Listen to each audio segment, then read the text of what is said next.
Hey everyone, and welcome to the Gaming Corner podcast, where we discuss topics that matter to us as gamers. And I'm your host, Jeff, and today joining me is Daniel, aka Dance Warrior 777.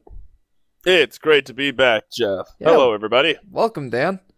I'll try not to sleep this time. Yeah, hopefully not. Did you do your cardio today? Yes, we should be good to go this time. Excellent. And we also have Adam. Thanks for coming back on the show again, man. Hello. How was your week? It's been pretty good. Today sucked, but overall it's pretty good. Oh, sorry to hear that, And we also have Henry. Hey, Henry, how's it going? Oh, hi, just Ducky. Just Ducky, fantastic. Well, guys, it's a pleasure to have you. It's a pleasure to have you guys here. Thanks for joining me for episode 2 of the Gaming Corner podcast. Dan, before we actually get started, you were mentioning something. Oh, my about Burger King. Burger King. What's your Burger King story? I want to hear this. All right, there's technically 2 stories of things I've walked into Burger King and pulled off. I walked into a Burger King once and I asked for a suicide burger. What is a suicide burger? The person behind the counter said, that's not a thing. And I looked at my phone, I'm like, well, it is a thing, and here's the ingredients. See those 2 Bacon Kings? He goes, yes. Just combine them. So, a quadruple bacon burger? It was a 6-tuplet bacon burger. 6-tuplet? Jeez, man. It's a triple. Yeah. How are you not dead currently? Because I ate it probably for 2 meals. But anyway...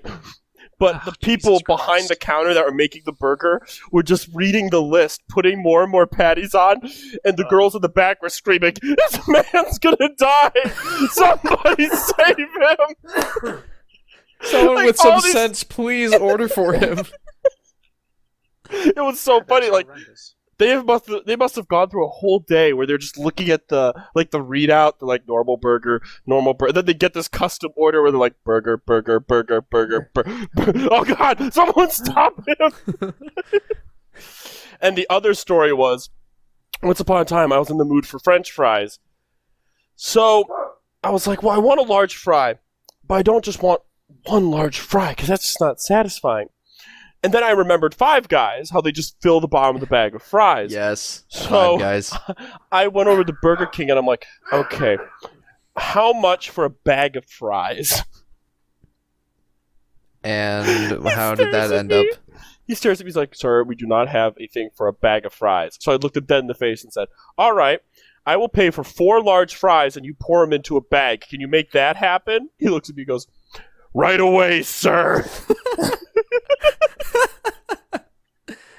Oh, I received what looked like a small animal in a Burger King bag for about, I'm going to say $15. It's like 1 block down and almost across the road from where you live. They see you coming down that block, they're like, quick, get the close sign out, turn off the lights, We're closed. We're closed, please. All right. To be honest though, I've received so many free cookies from that Burger King because every time I go, the people there can't stop laughing. So they're like, dude, just take a free cookie, man. You just made my night. That's hilarious. That's awesome too. So, yeah. You've become a legend at that Burger King. Livened up their lives a little bit on the graveyard shift.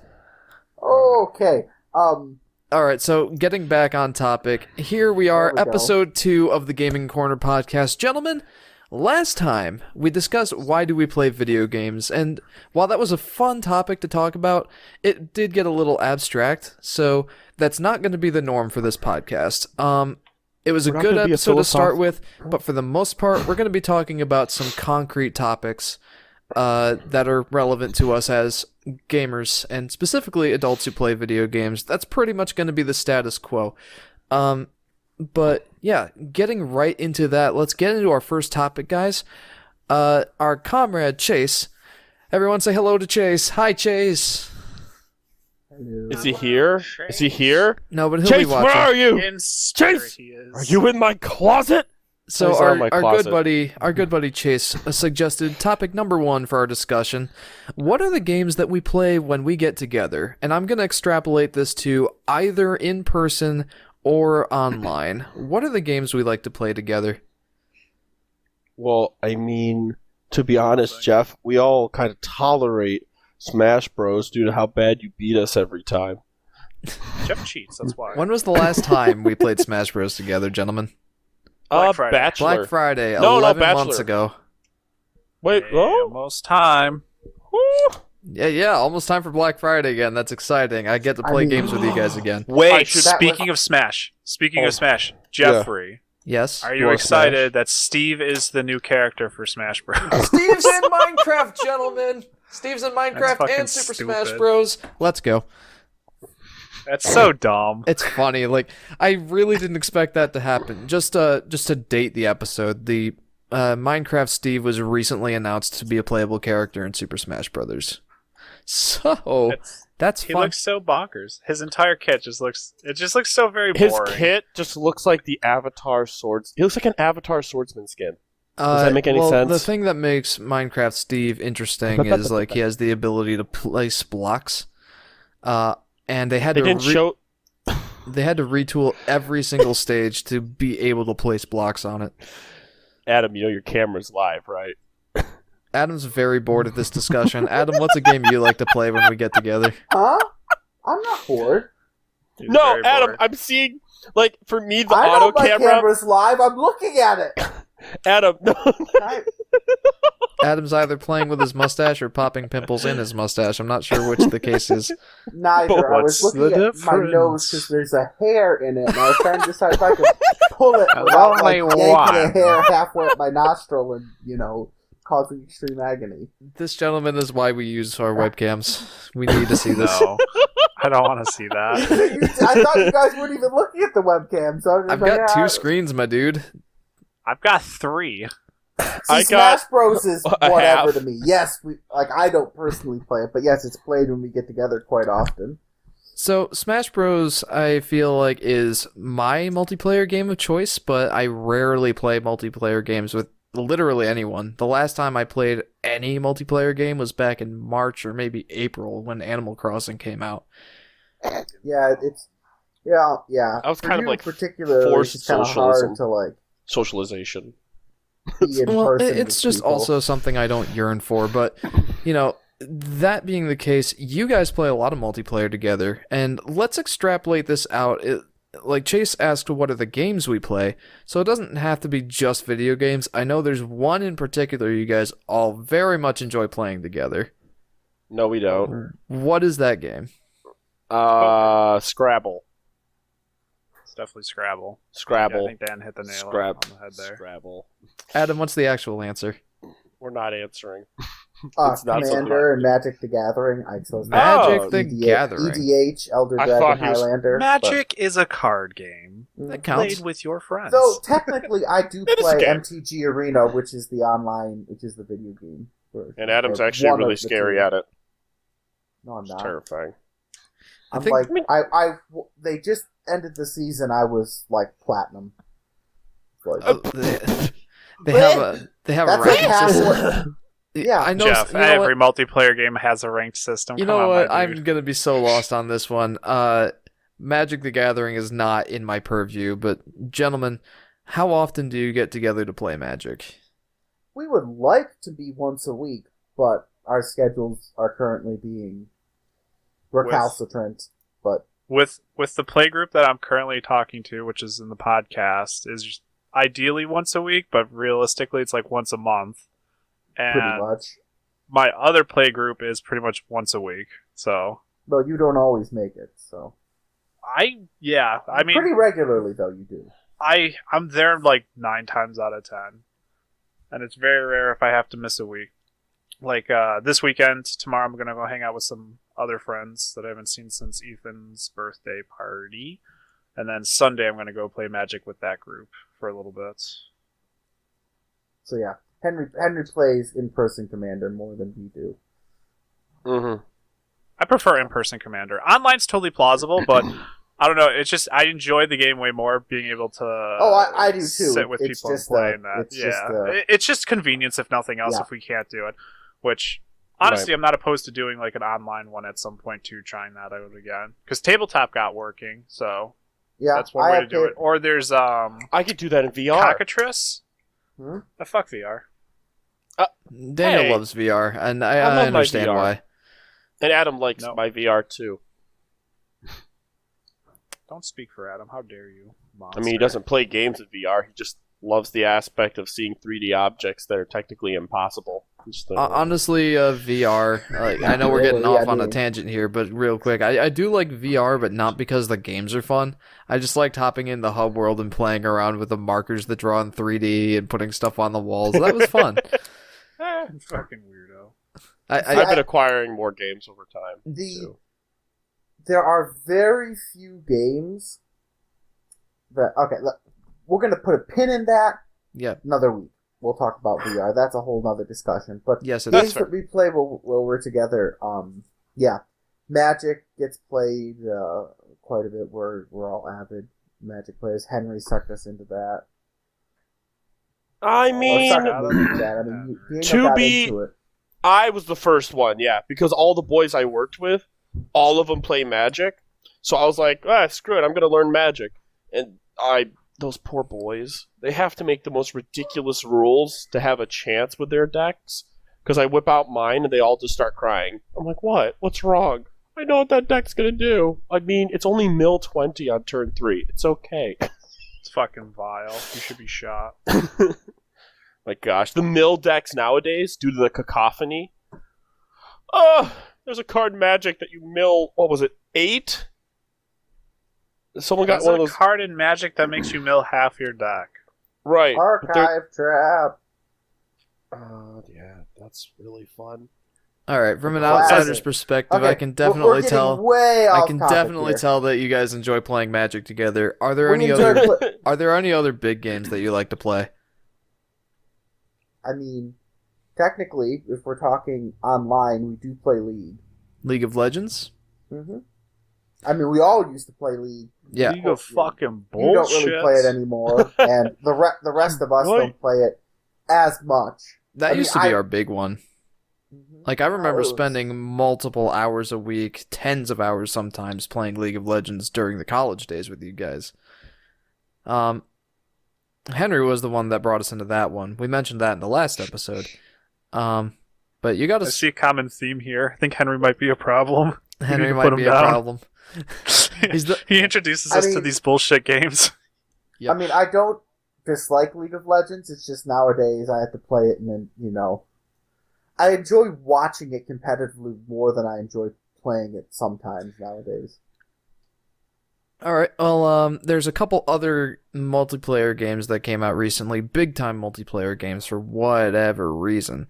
Do you guys What play do you any mean of by those whatever together? reason? The big ones I'm thinking of are Fortnite, Fall Guys, and Among Us. Do any of those interest you guys? I don't play any of them, but I was about to go into like full-on epic So- mode, but I want to let these guys talk first.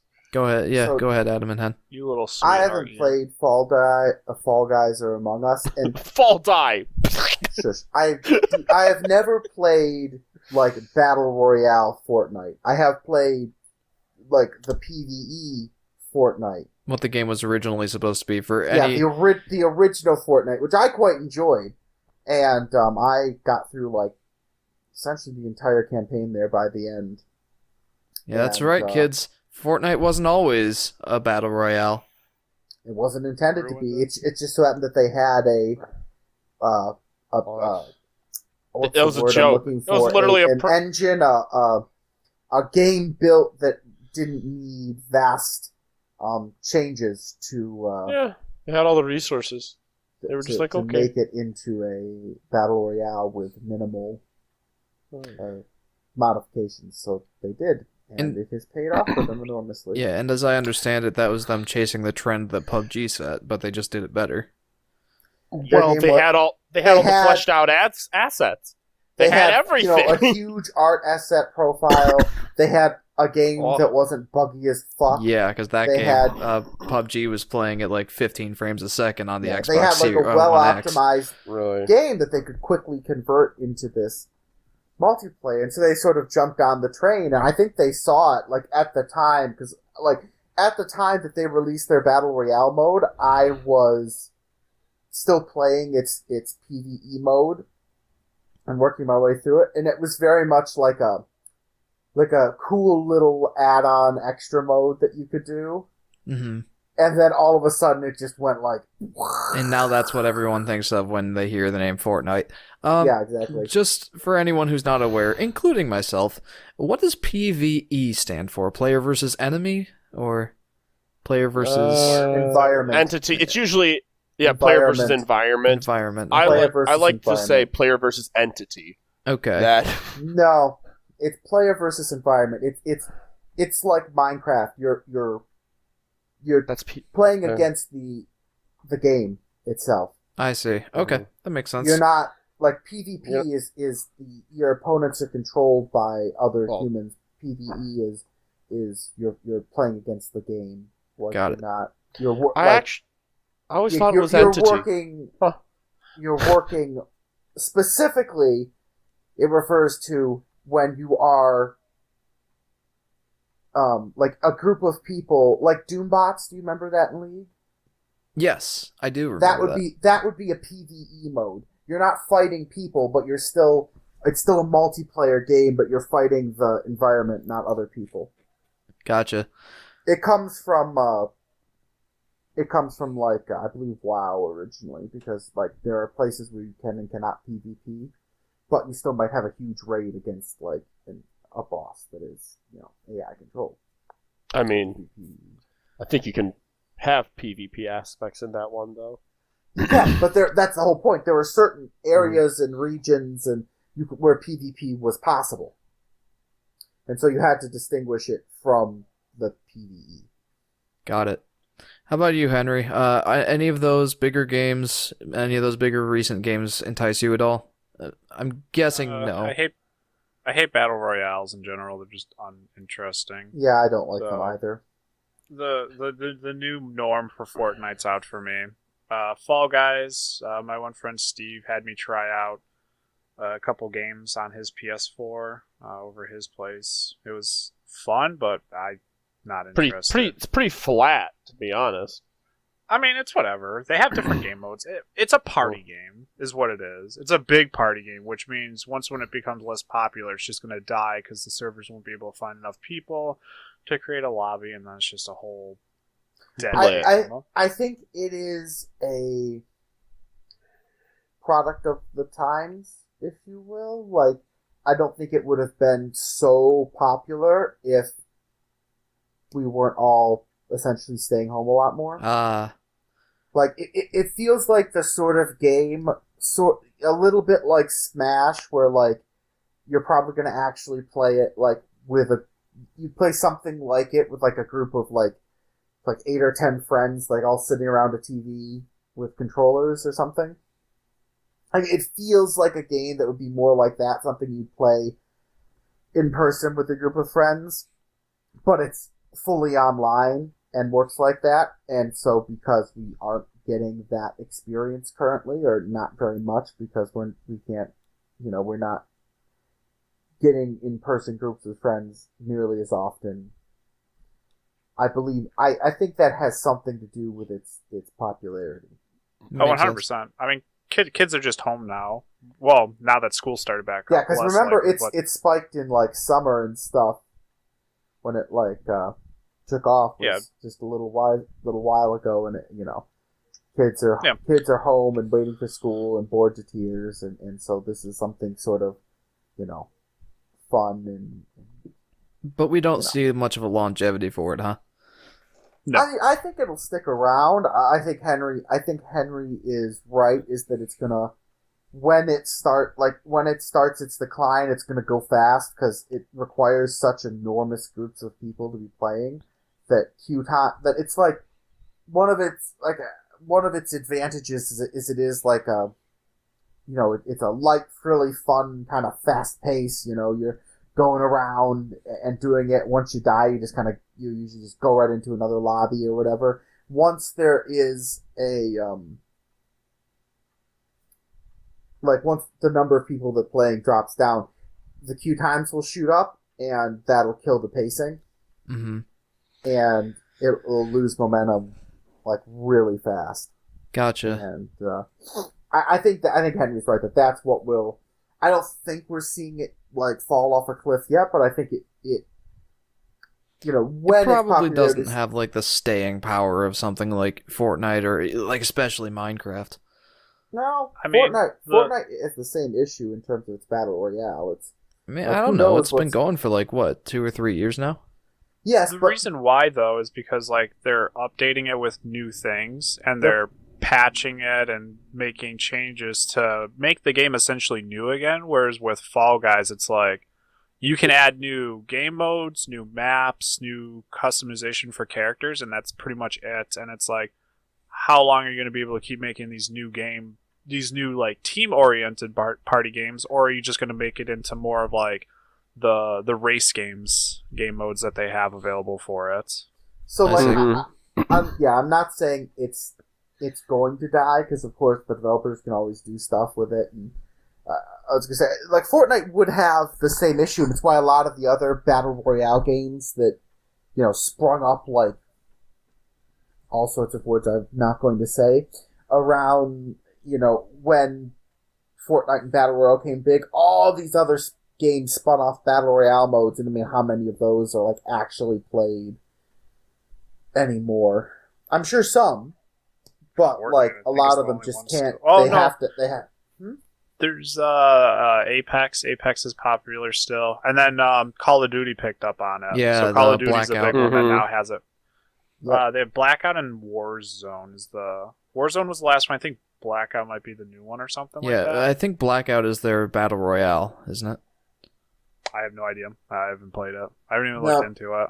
Yeah, so like So like there are a lot of modes that have spun off like newer games and everything, but there were a lot that have just sort of they sprung up and they disappeared because they need a certain amount of freshness. Yeah, they need to constantly be updated, and they have to keep drawing a pretty large player base to fuel such huge queues. Client base. Yeah. But, I mean, the advantage they have there is that those huge queues are, like, when people die in another one, and, like, I don't play Battle Royale, but usually I would say probably 50% of a, 100-man starting will be down to 50 within a minute. Yeah. I mean, relatively quick-paced. Yeah, and so those 50 will then, like, go or at least and the start, good ones. Not those specific 50, but, like, they'll jump into another lobby and just try again. There's no,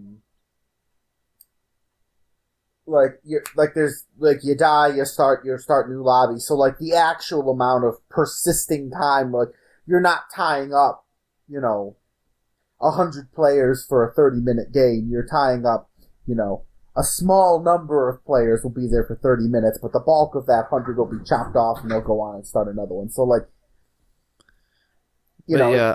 as a general principle, like battle royales, I can see the merit, but they're not something that any of us are really interested in.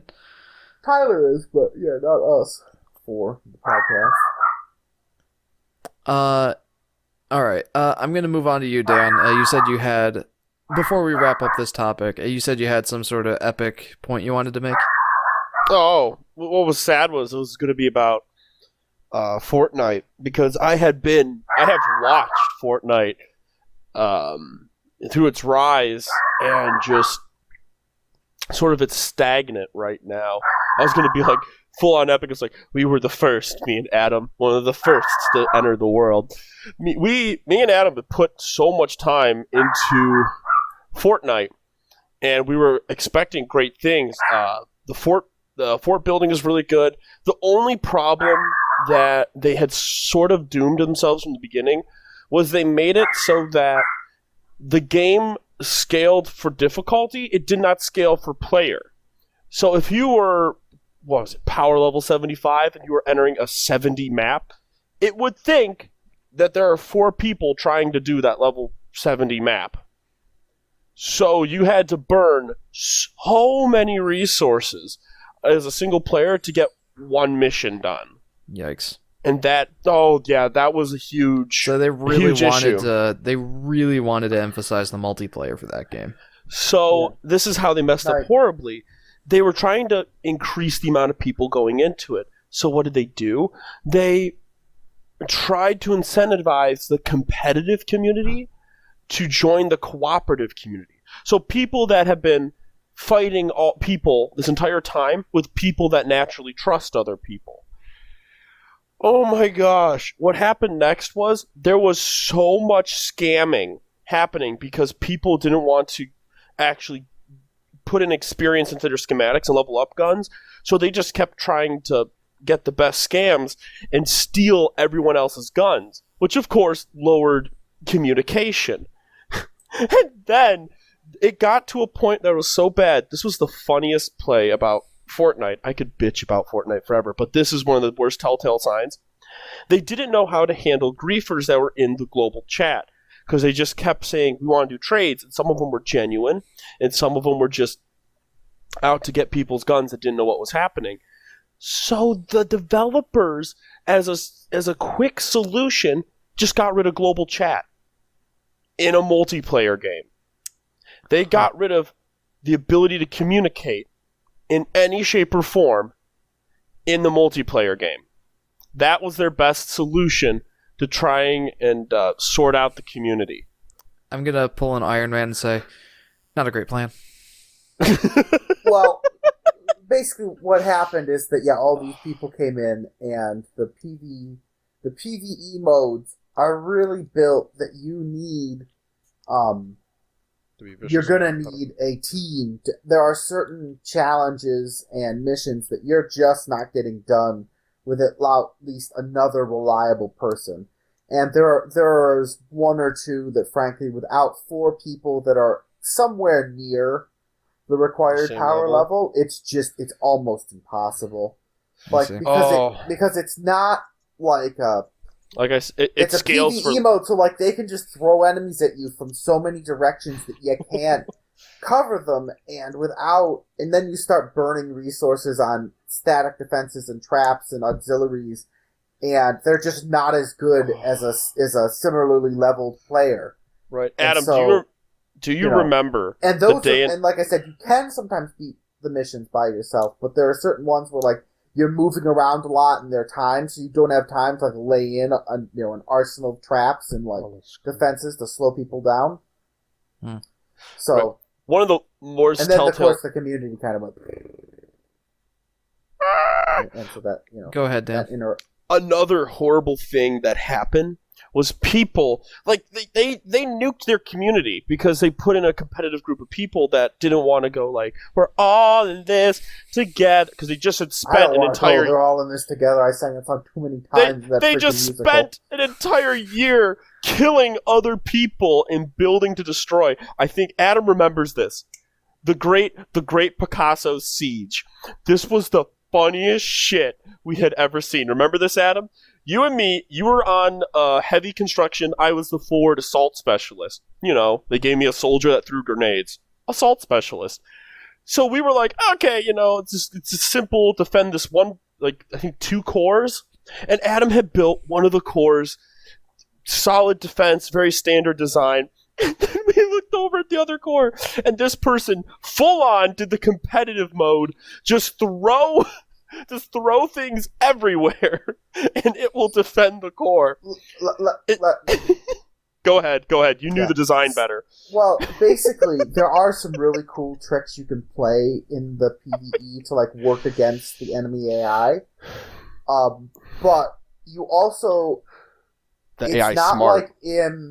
It's not like in the PvP mode where sometimes you're just throwing up walls to block shots and you're rapidly building to give yourself cover and stuff. You can't do stuff like that because it blocks your sight lines, and then some big nasty PvE monster will come rolling down, and you need a half-mile sight line to empty clips into the sucker, and you can't, and then you don't, and then you turn around and you try to come to the other side, and it's this nasty maze of stuff Oh my god, I still remember the Picasso fight. I could not stop laughing because to navigate this weird we're getting Picasso. Anyway, let me finish. To navigate it, you had to go up a ramp, jump sideways, go up another ramp and then go down a hole and then you make it to the other side. Now, But what was funny was there was no defenses to prevent the enemy from using it. So this guy's beautiful Picasso-esque structure, and enemies were just walking straight into the core and exploding. All right. Well, I'm Okay, not that's exactly all. sure how we got onto Let a me big wrap Fortnite this up. rant, but I have like a okay. final point, and then I'll wrap this up. And it's a very specific point. Has nothing to do with gameplay. They also, if you have Fortnite downloaded, Yeah. as like the PvE like original game, it also has the entire multiplayer Oh my Battle Royale tacked on. So the Yep. thing's like 100 gigs now, and it's huge. And I actually have uninstalled from my computer, not because I still didn't have fun playing it. It's just that I had other games that I wanted to play, and it was taking up like Yeah. like a 10% That's- or That's 10 a No, or topic that we're 5-10% of my hard drive for one game. Yeah, that's a topic that we're going to touch on a little bit later in the podcast. But Yeah, so Right. I just wanted to point that out and then say, let's get away from Fortnite and all that. That's kind of the sort of games we play. Yep. When online and stuff, and when we get together, we'll play variety. And we've been known to play like just, like Scrabble or Farm, just tabletop games as Right. well if we're all together. So you talk I about think tabletop that games. basically brings covers so that many. topic. Unless Yeah, I think so. Jeff or Henry have anything to yeah, I add? think so. Thanks for your suggestion, Chase. All right. Oh, I'm sorry, Fortnite gentlemen. rants. / you're welcome for this. I came up with the next couple of topics. So Okay. we're going to launch right into it. Let's hop into topic number 2. Gentlemen. I'm hopping. The next generation of gaming consoles is on the horizon, and there's a lot of news going back and forth, a lot of things people are talking about with the upcoming games, but there's one in particular that particularly gets to me. It's on the Sony side, and Activision started this, but it's going to be $70 for next generation full release games. What do we think of that? What's the deal there? I understand inflammation. You mean inflation? Thank you. I understand inflation's a thing. I mean, he might understand inflammation also. We don't know. Getting stung by bees, inflammation. Inflation at its finest. I understand that in order to keep up with expenses, prices have to go up too.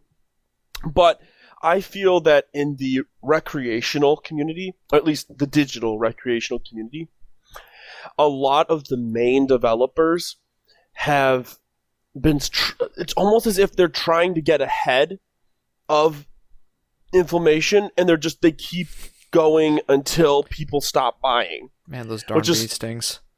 Okay, just so we can put some numbers to this, how much was a full release game in 2010? Like 10 years ago. $60. It started What? with No?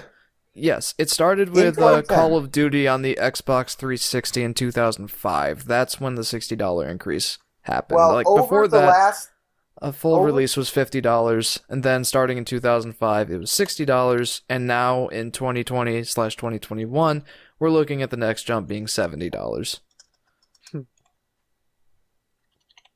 So, that's a pretty big increase. That's almost 20% of an increase in price.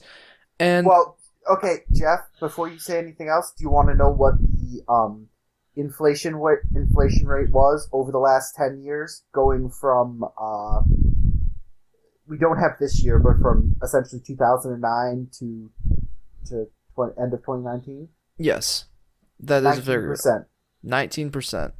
Okay, so that's actually pretty spot on with the increase in price of games.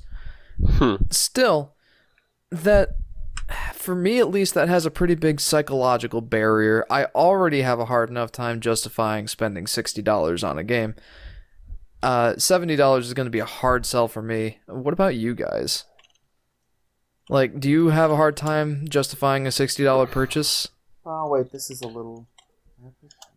Henry just made a $60 purchase today. Why don't you tell us about that, Henry? So, like, realistically, if it's something that, like, if it's a franchise that I really enjoy or one for like nostalgia purposes, I'm gonna sit and think about it. But if it's a franchise like the game is Crash 4 and it just dropped today, it's like that's an old nostalgia series I greatly enjoy, and it's made by a company who knows their shit for the game and everything, and I want to support them because they made the Spyro trilogy, so clearly they have like knowledge of like those retro kind of games. Yeah, they know what they're doing. And so it's like I know it's going to be a good game. It's going to be worth $60. How many hours am I going to get out of it? I don't know. Replayability, there's some usually with those types of games, because trying to 100% them, you're probably not going to get that with the first shot. And with the amount of time I've put into it so far, I'm going to spend a lot of hours in this game, and it's going to be very enjoyable, every bit of it, because new mechanics, new maps, new everything, and it's like I'm fine with that. But like, even so, if it's like a AAA title that's just popular, I don't buy it right away, because I'm just like, it's going to go on sale. They're going to sell for less later. Especially on particular consoles like PlayStation 4, for example. Yeah, or even like if they do PC ports, like Steam does it all the time. Epic Games gives away like a free game or two every week right now. Like, but really? Wow. Wait, there's a new one? Like a Hold giveaway? on, I must collect it. Or like a giveaway, or free. you just giveaway. get a It's free yours. game? Like, you get a free game. You get a free game or two every single week with Epic Games. Click the buy game and you download it to your account. Costs you nothing. Just for having the Epic launcher? Yeah. Wow, that's something. Yeah, so it's like you don't have to get those games, and there's sales going on all the time. Like Steam has 4 big sales every year. Yeah. And they're decently like spaced out too, so that way if like there's a big game, sure, it probably won't happen like within the first year, but if you just wait it out and everything, like within a year or two, it usually drops to like, it usually goes on sale for like $10-15 cheaper, and then you're back down to paying like the $45-50 instead of like the $60 price tag, if that's what it is. Plus it's holidays too, so people usually have extra cash or receive gifts of cash and stuff like that to spend, which is usually why games are released more towards the end of the year for holiday season, Black Friday, season. Christmas, and all that stuff. Exactly. Mm-hmm. But to get back onto the topic of the $70, it really depends on what game it is. Because like I know a lot of people are excited about like 2077. That one might be like a $70 game release. I'm sure it probably which will who knows. Be. Is that going to be a platform-specific game, or is that just like, third party? It's supposed to be going to PC. It's supposed to be going to PC. Mm-hmm. So because one of my friends is really excited to finally be able to play that when it comes out, and he's looking to build a brand new PC highest end possible in order to run that game, because he loves that franchise so much, which is like cool, perfect. They're willing to pay it, so they'll definitely make their money in with those people. But it's like, I don't know, for me it hit or miss, real. It's, I don't know. But yeah, no, like Crash, I was totally all in right from the get-go. I'm going to buy that game day one. Really want to play it. Love the franchise. Another game, like Revenant, for example, really popular game, was high up there for a while. I waited on purchasing it. All of a sudden, Epic has that game for free. I didn't have to pay a penny. Nice. So picked that up, grabbed that, downloaded it, played it for a little bit. And I'm like, this is a fun game, but I'm glad you didn't spend the money on it. Not that, like, I'm fine with supporting the company and everything. They made a really good game. It's just, I don't know. I'm not like super enthused in the game. Like I still haven't played all the way through. It caught my attention for a little bit. I played it. Mechanics are interesting. It's just, I don't know, not a game that I'm gonna like play hundreds of hours into. Fair enough. Dan, what do you think of the $70 price coming up? I'm going to approach this in a different sort of angle. No angles, straightforward. Yes or no, right now. For me, do or die. For me, I have to say no these days because of big games, of a big company's reputation, and the reputation is where it's going. No to what? Oh. No to wanting it to be $70? No, it doesn't bother you? No, I don't want it to be $70. Okay. Now, question. What, not like towards you, Dan, but just in general.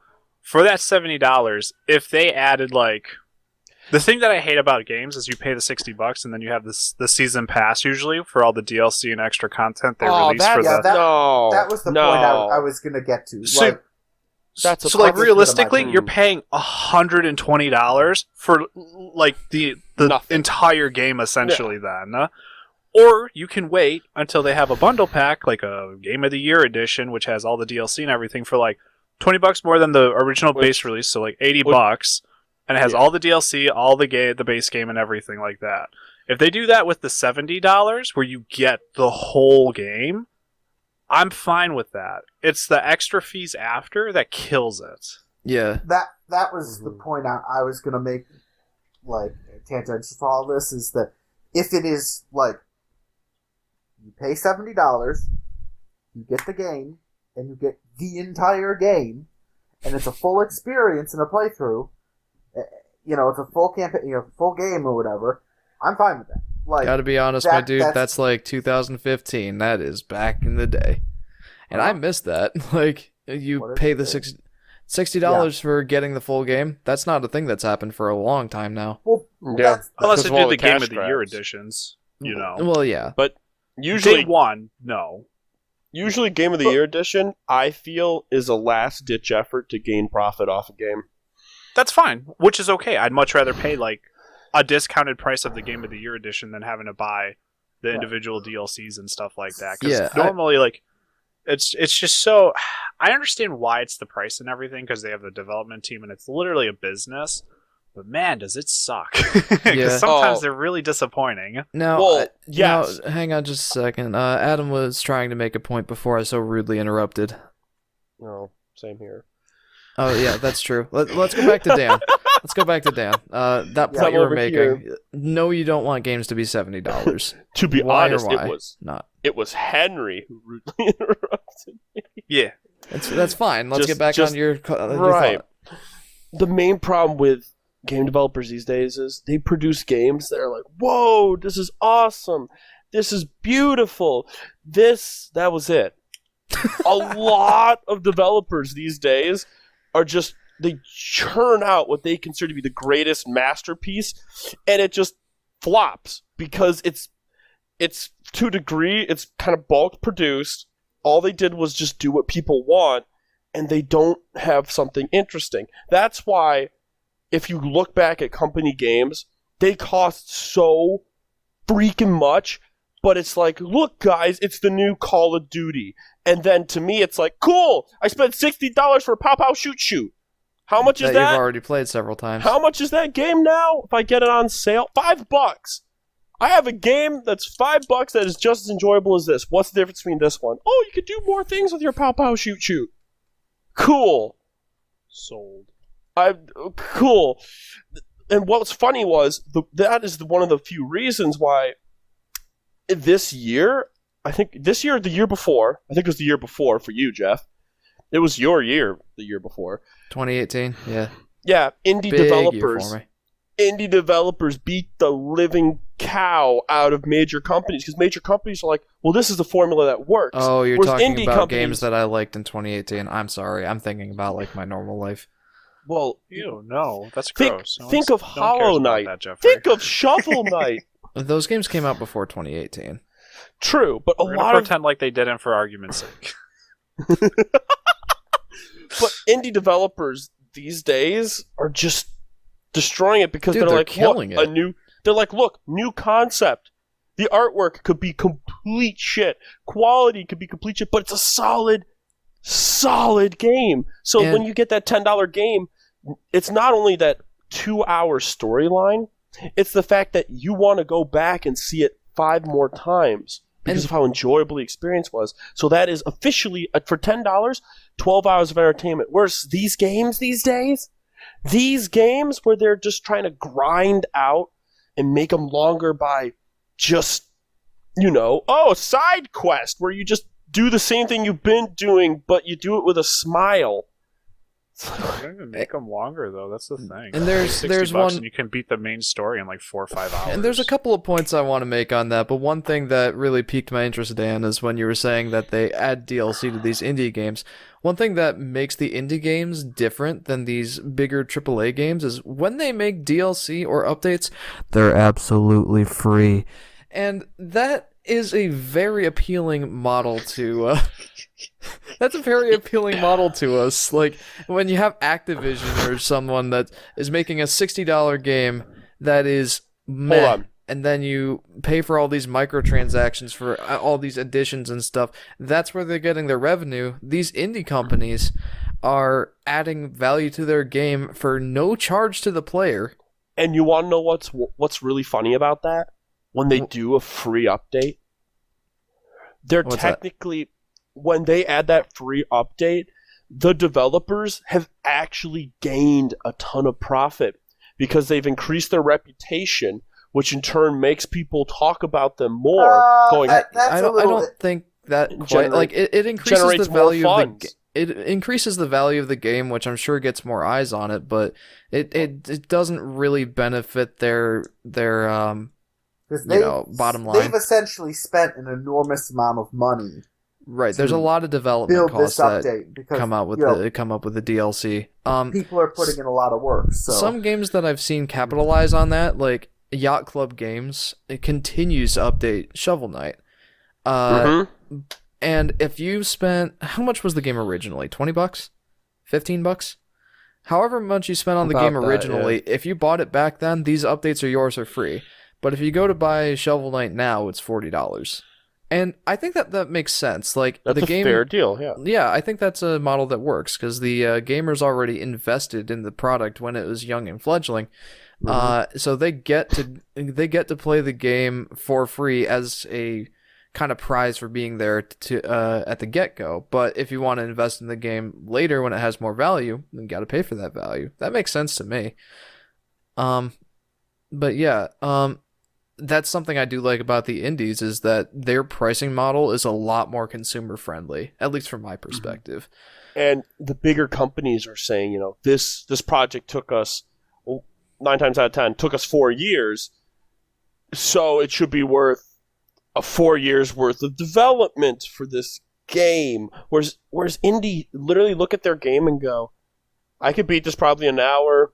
I'm going to say probably $10. I don't think so, because there are a lot of indie developers that baby a game for 10 years to get the thing out of development to a place that they like it.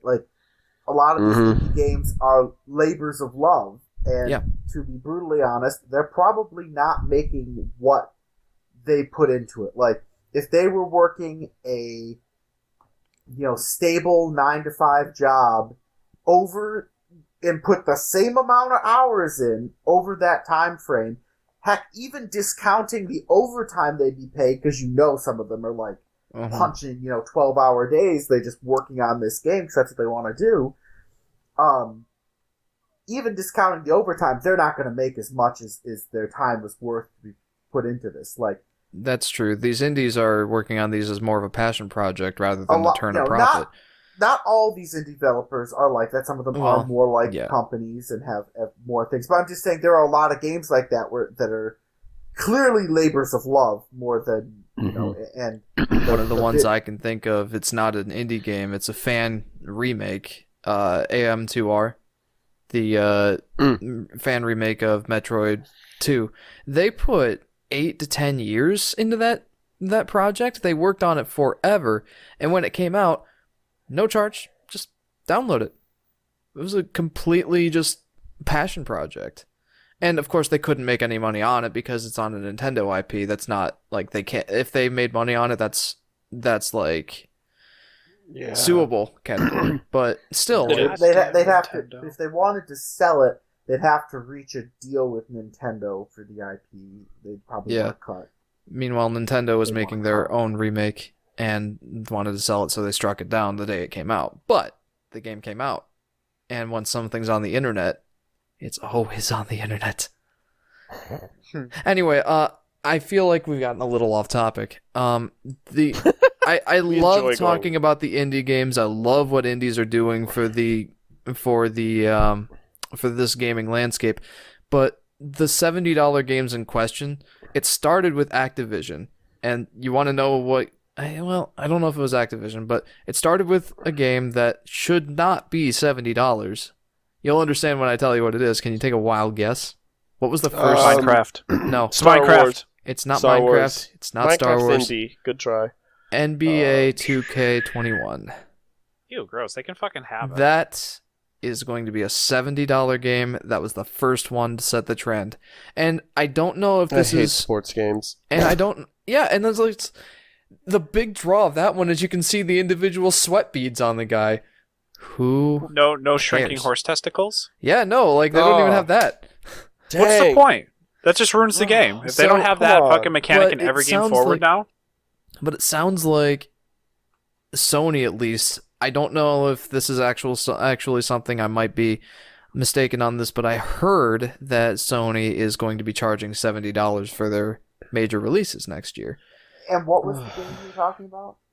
NBA 2K21 is the first okay, one thank that you. set the Yes, trend. Yes. You like that's just greedy. Like the last few sports games that have come out have just been, complete no Sports games. It's just they're sports games. It's not that. It's that they've been very scummy. Like all they do is put out like maybe a little bit nicer graphics. Some of them don't even have roster changes, but like they put out this next iteration that comes out for $60. Now it's going to be $70. And there's no reason for it. Like there's no work put into well, that's a lie. There was work put into them, but not enough to warrant a $60 game every single year. There's just not enough improvements, not enough changes. Mm-hmm. And the fact that it was a sports game, no less NBA 2K, that is starting this trend with $70, I don't feel like that's deserved. Especially when they're putting in so many microtransactions, some of them straight up casinos. Oh, yes. Like, oh, yeah. You remember the great debate that caused a whole government issue with there were a few, but Battlefront 2. Star Wars loot Battlefront boxes. 2. Yes, That whole essentially not glorified just gambling. Not just any loot boxes, the worst kind of loot boxes. Basically pay to win loot boxes. Yeah, they're not in even that just game. cosmetics. They're for Exactly. Yeah, Which is what started the whole cosmetic trend. And they're like, oh, you want to, spend things away. Like in Fortnite, where they're like, hey, you want to do loot boxes. Well, this is not important to level progression. So, have at it. But then later on, people were just, oh my gosh, because the PvE loot boxes are what get you your schematics for better guns, better designs, better characters, higher levels. Oh. yeah, that's a big thing, and that's on Because- top of the $60 price tag that they originally paid for it. I Mhm. think here's my big problem with the $70 games. Right, There needs to be Adam $70 worth of game. Adam made a very good point, is that games in 2005 started being $60. Now they're going up, but the inflation over that time has roughly been equivalent, so it's essentially like there's not really an upcharge.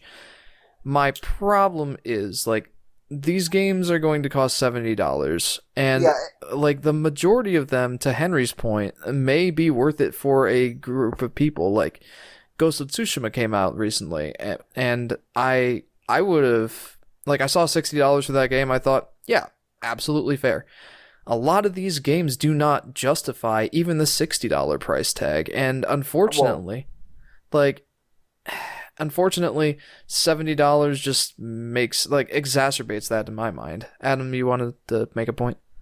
Yeah. To what you were saying, I have a couple of points. We're still waiting to get around to me, but because I have a couple of examples. I've actually had Steam open. I've been Googling stuff here on the side where you guys have been talking to get some. All right, let's get some actual data on the table. Let's do it's this. not like data, just some, for my example. So I had so I can remember the numbers. But to your point, yeah, the point, as I was saying, if you're paying $70 and that's the game, and you now have the game, and yeah, they might update it and change it a little bit and fix it after release because that's how it works now, and that's a whole nother discussion. Yeah, we'll get to that at some point. Yeah. You know, if it was, you know, you pay $70 and I have the game and it's, you know, finished, it's complete, it's a game I'm going to play however many hours and complete it, or, you know, that's fine. And you know, that's like I said, like that's with inflation what it, you know, costs to put these games out, you know, like, you know, cost of, you know, inflation goes up, cost of living goes up, people have to, you know, spend time making these games, you know, and so to pay them for their time, that the price of the game has to creep up over time. That's, you know, just basics. But a lot of these $70 games are like $70, then you need the battle pass, then you're like, then they're trying to get you to buy all this stuff that's extra with microtransactions in game. Yeah. And before you know it, you've dumped like $200 or more on this thing, and you're like, and at that point it's like, okay, no. Like at that, like I don't personally do that. Like I draw the line very hard at that kind of stuff. And like, they're just trying to milk it for money, it feels like at that point. And yeah. so like, at that point, like when you think about like League of Legends, the game is free to play. The only thing you can buy are cosmetics. Yeah, they have a good monetary sort of system in place. I think. You can buy characters if you really want them quickly. You can unlock more characters, but you'll unlock them just over time. Yeah, don't and stress. like none of it is anything that's going to make you better at the game. If anything, those pricier characters are harder to play, so you have to be good to play them. Frankly, you can be like high diamond master. You can be like near challenger. You can be almost challenger just playing Annie if you're very good at the game, and then when Yasuo tries to get she's one of the entry-level characters. Yeah, you get her for free when you start. But bottom line is, like, that's a good monetary strategy. That isn't, one, like, intrusive. doesn't offend me. And in fact, I often, like, every couple years, because I do play League a lot, I will spend some money on it just for a cosmetic or something, just because, and how's it? I never do that. Like, I never spend money on games like that, but I do it because I enjoy playing the game. I've put God knows how many hundreds, like more than 1,000 hours I know into the game. Like, I'm fine spending a little money on some of their cosmetics or some of their stuff. Like, it's despite all the, you know, we talk about it, the controversy. Oh, I hate it. I love it. I don't like. Whatever, I've spent so much time in it that I'm not at all upset. Like I'm willing to spend money sometimes when I see something, just because, you know, the game was free to begin with. So I mean, I'm willing to spend a little money there sometimes. And I don't spend a ton. I put it like $10-$20 in it, but like, you know, that's the thing. And as for a couple other models, like when we were talking about indie developers, I thought of they're called Woob Entertainment. But I'm not familiar. Yeah, they're the company that made Factorio. That's essentially it. You know, you've heard me talk about Factorio. They made it, and they put this thing into like beta release so people could try it. Almost 10 years ago. Wow. Not 10, 6, 7 years ago, something like that. But a long time ago. They've been working on it for a long time. And here's what they did. They So, like, there was released, and you could pay so much for it. And it was early access on Steam or beta or whatever. For a while, it was just beta, and then it, like, made its big early access release on Steam. It stayed for, like, 4 or 5 years. But they had this thing going on called FFF. It was Friday Factorio Facts or something like that. And every Friday, one of the developers would post on something they'd work on. They'd have some pictures. They'd talk about some of the coding they were doing to, like, work on this thing and the other thing. And every Friday, there were 300 of them when they went to full release a couple months ago. And they said, okay, we're done for now. We're going to take a break. This is a good place to wrap off the Friday Factorio Facts. But it became a thing where, like, they'd be like, oh, we have to do Friday Factorio Facts. What have we been working on this week? It became like an actual, like, organizational tool for them. Like I have to get this for Friday Factorio Facts. Like you know, and it became like a thing for, like, as a company for them to keep themselves sort of focused. Like every week they were giving a development report. Like, what have we been working on this week? What are we doing? And they were sharing this with openly in the community, and they went to full release, and the game is amazing. I love this thing. They have tuned it, and it's so much fun to play. I've beaten the game 4-5 times now, and I'm going around on the new release on a super hard difficulty for like a 6th or 7th pass, just because. Okay. I enjoy this game, and so I paid one price for it a while ago, and they did increase the price at one point on Steam. But it's always been that price, but they put 10 years. So that's like a labor of love type thing, where like they really wanted to make this specific game, and the company has grown out of it because the game was popular. And so that was like Model A. Did you want to say something, Jeff? I was trying to get you to go on to Model B. What's Model B? Yeah, I was just about to. And so the other model I wanted to just like briefly discuss was Paradox Interactive. And I know that they're sometimes a little... it's a familiar name, but what was the game that you're talking about? The Grand Strategy is what they do okay. in this part. They have other games, but I have a couple of the others, but I mostly enjoyed their Grand Strategy. It's specifically their Grand Strategy model. I don't remember when Crusader Kings 2 came out, but it has to be 10 years ago. It's a 10-year-old game. And they just came out with CK3. Okay? Okay. And, like, CK2 was, like, a $30, $40 game. I can't... At the time. Like, it's... I don't know what it is now. But every 6 months to a year, they'd release a new expansion. And that expansion would have free content and then what the expansion added. And so, if you bought the base game and no expansions right now, I don't know if it's possible. I think it might have bundled and they might have bundled some stuff together and changed it. They've had some pretty huge overhauls over the years. But basically, if you bought the base game with none of the expansion content, it would still be a vastly better, massively expanded game. Now, there's a ton of content it does add to have the expansions tacked onto it, and so I get the expansions. They're usually not terrible. They're usually $10 to $15 for an expansion. They're different games, are slightly different price. The new ones are a little more expensive. And usually, if I'm not playing the game at that moment, like I want that expansion, or I'll wait, they'll go on sale for like 50% off. But like, so the total game, if you're buying the whole thing in one chunk, is a 10-year-old game. And it's vast and has more content than I've put over. Let me just get the number for CK2 because it is my most played game. 1,183 hours. That's many. Yes. Chump change. So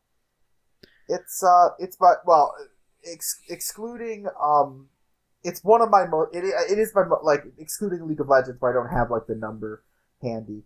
Like I'm pretty sure I played that more, but like it's one of my most played games. I've got a couple games in the 1,000-hour range, so I've put that kind of time into. But like that game, if you bought it now, not on sale, would be like $100 for all of the gameplay expansions and the base game.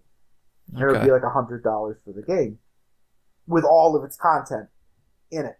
And understand that they also release very regular dev diaries. I think it's a week or every other week on what they're changing, on the stuff they're working on. And so like they constantly work on these games. They're constantly getting overhauled and getting better. And they moved to CK3 because they moved the engine. It's a 10 years down the line, they're moving to a new engine to underlie it. All right. That's why they changed it over. But the point I was trying to say is like, in this one, CK2 is like a $50 game. It's like $45 or $50, but you can buy like a $75 version, which has like the soundtrack, which is whatever, but it has the first expansion, which isn't released out. You'll get it for free when it comes out, and the first 2 cosmetic expansions you'll get for free when they come out. Okay, great. And so you're getting a deal on their price if you buy them ahead of time for the new game. But the point, and then they also do have, like I said, the cosmetic expansions, which I usually don't bother with, that they release for extra money as well. But like that's a different model, and it's not. Yes, it is DLC, but it's not like it's like 6 months or every year. There's new DLC. It adds very clear features and huge overarching expansions to the game. Like, one of them added, 200 more years of playable time and all of the year data to, support that in the game. Right. The point is, I will pay for that. I have paid for that, and I continue to pay for those because I can. It's not like they're trying to milk me for cosmetics or anything. If I don't want the cosmetics, I don't buy them, and they're just there, and who cares? But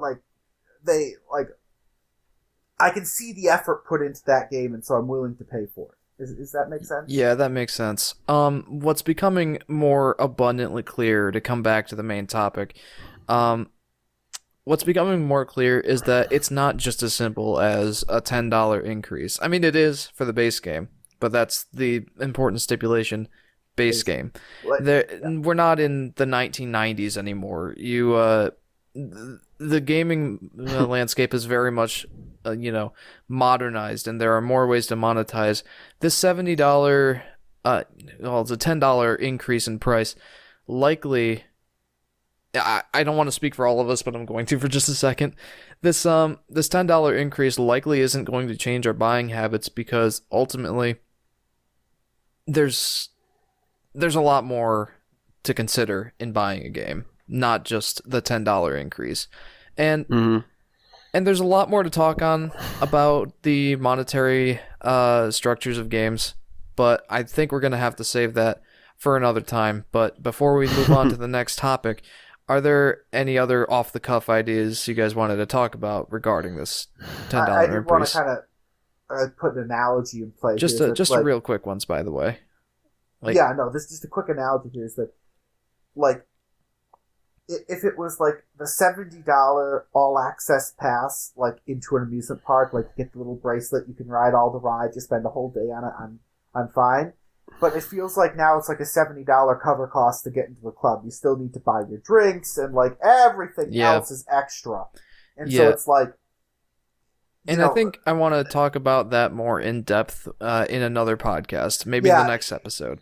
But so that's why the pricing thing is weird. Like right now, just for the example, CK3 you could buy the game as is, which from what I've seen, I've been trying not to watch too much content on it because I'm resisting the temptation to buy it really hard for the moment, mostly because I don't think my computer would necessarily run it like butter, and so I mean, your laptop's 8 years old now. That's to be expected.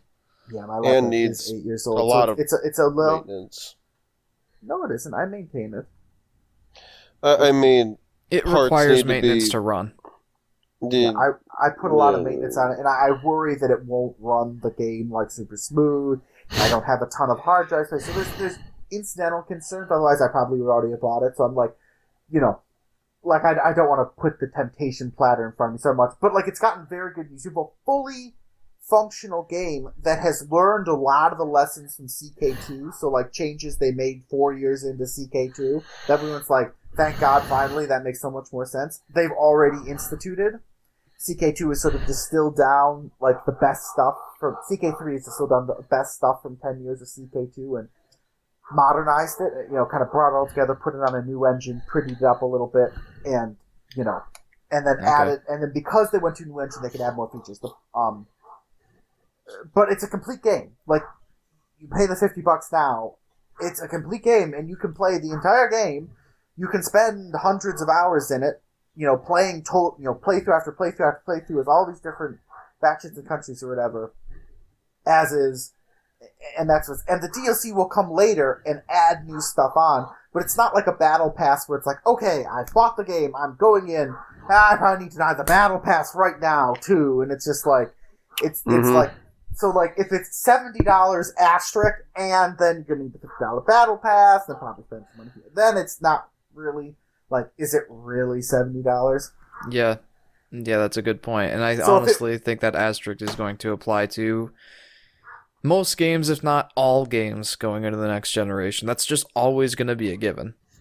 Unfortunately, there's always going to be that asterisk. So yeah, basically, I'm saying $70 on the box if it's a complete game, sure, like that's with inflation.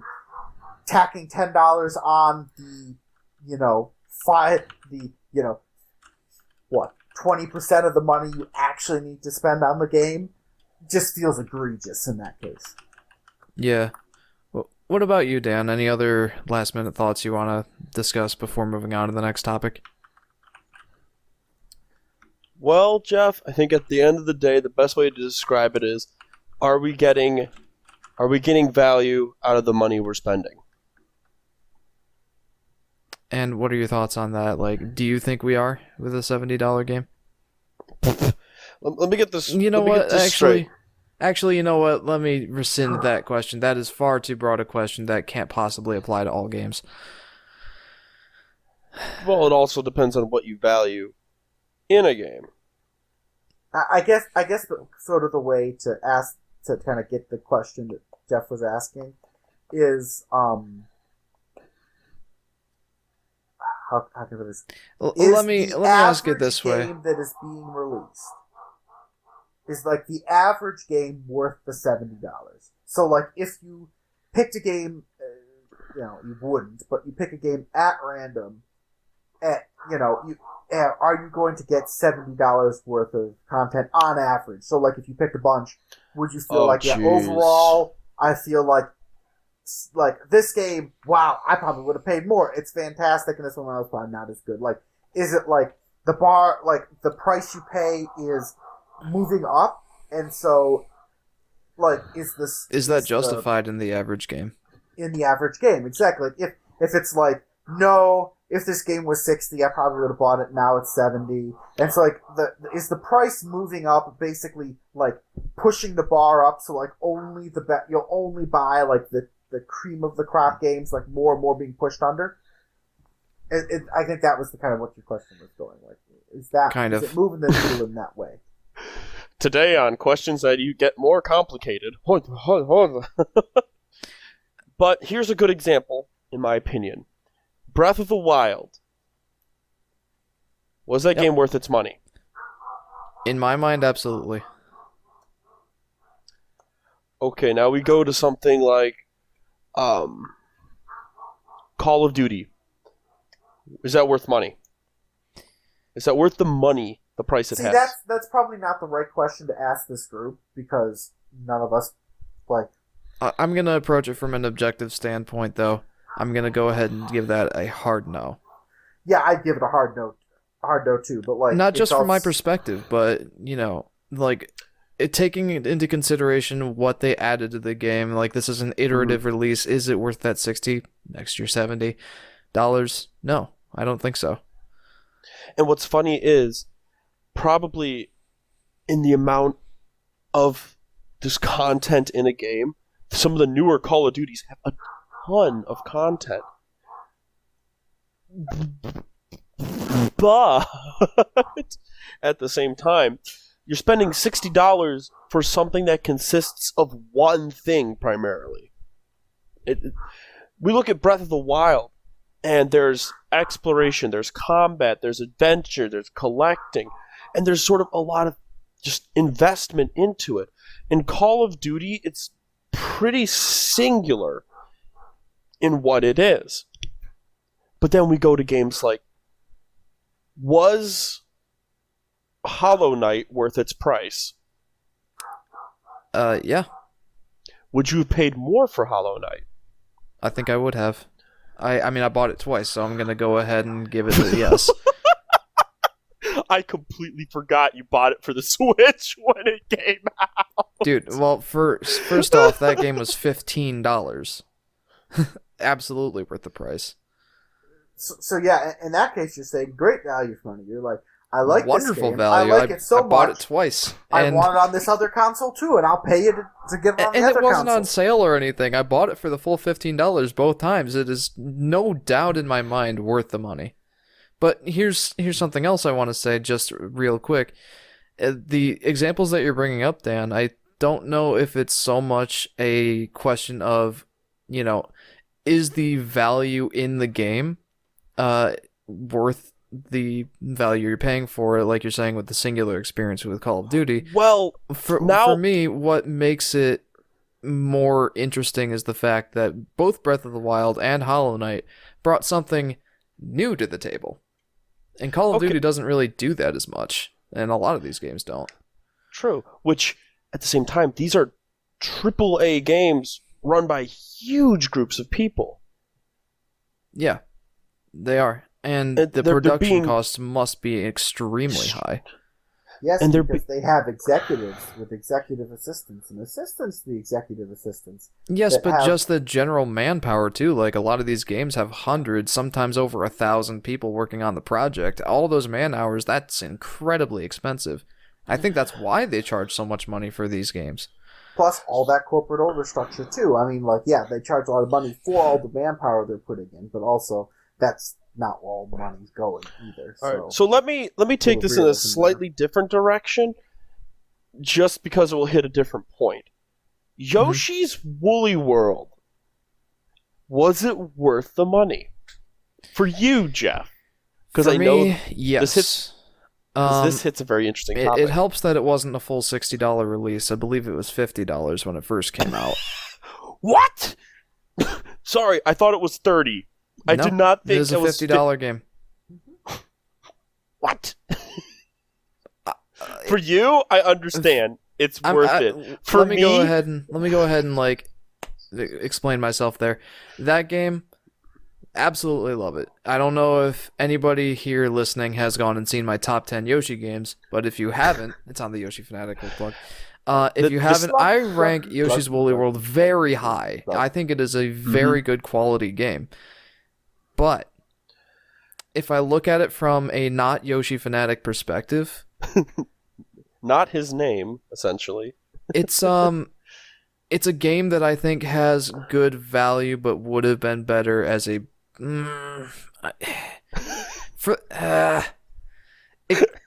sentimental there's value. So many factors here, but you're not getting a ton of time out of it. There's not a ton of replay value.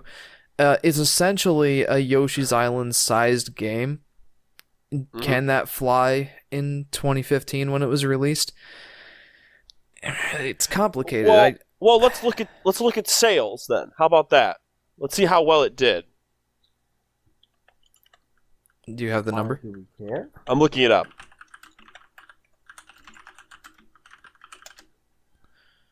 I love how I said Yoshi's Woolly World sales, and it's not bringing me up.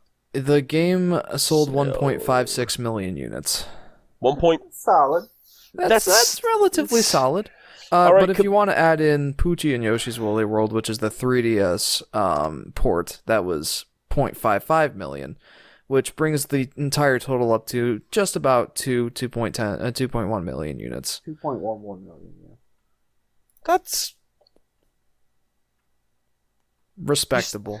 But yeah, it's nice. So this is a game where, for you, the money was worth it for the sentimental value, but not only the sentimental value. There's a lot of gameplay things I really liked in it, but yeah, to me it has that value.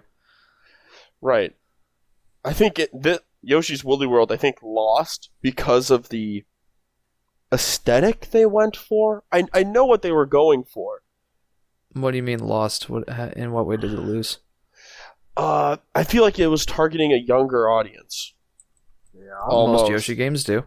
All of the Yoshi games do, pretty much. But Woshi! It's a double Yoshi explosion! Ew, that just sounded gross. That was literally an ad in one of the Yoshi's Woolly World commercials. Oh, that's they painful. Need to never say that ever again. Again, no. It needs to die. I mean, murder it with fire. It was very clearly targeted on a younger audience, so that game is maybe a little. But I'm sorry, I'm interrupting too much. Daniel, you can finish your point. Rude.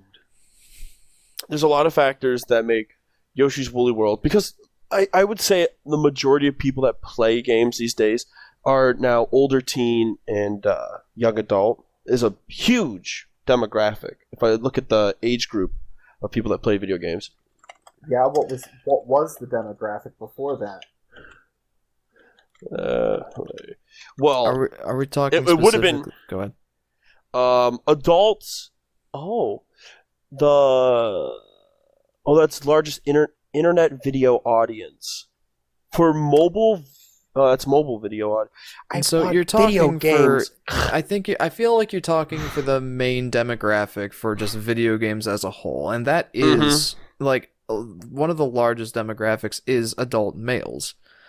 Yeah, the age has come up, but also note that most are still targeted at, not all of them, and not the ones we normally play, but there's a huge chunk that are still targeted at like teens, at that age group, because this is another topic that money with your free time.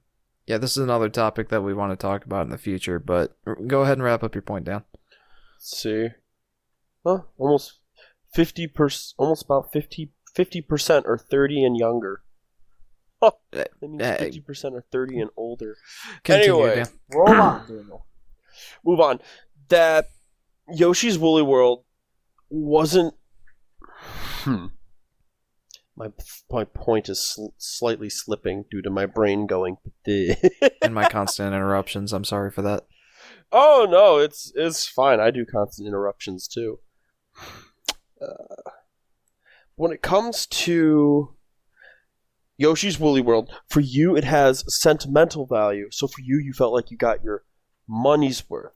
But for the average, I wouldn't say it wouldn't have done well in the market just because it didn't target the group that, research has said that if you just hit the 30s around-ish area for a game, it will be, it'll do fine and it'll do great. Now, this was a AAA game made by Nintendo. And Nintendo's made a lot of other games that have done really well. Things like Splatoon. Splatoon has done well, and a lot of people say it's, well worth your money. But some people don't like the PvP scene, so they feel it can be too aggressive, so it's not worth your money. Mm-hmm. So at the end of the day, is $70 worth it for a game? In my opinion, no. It comes down to content and investment in the game, so that people like you bought you bought Hollow Knight twice.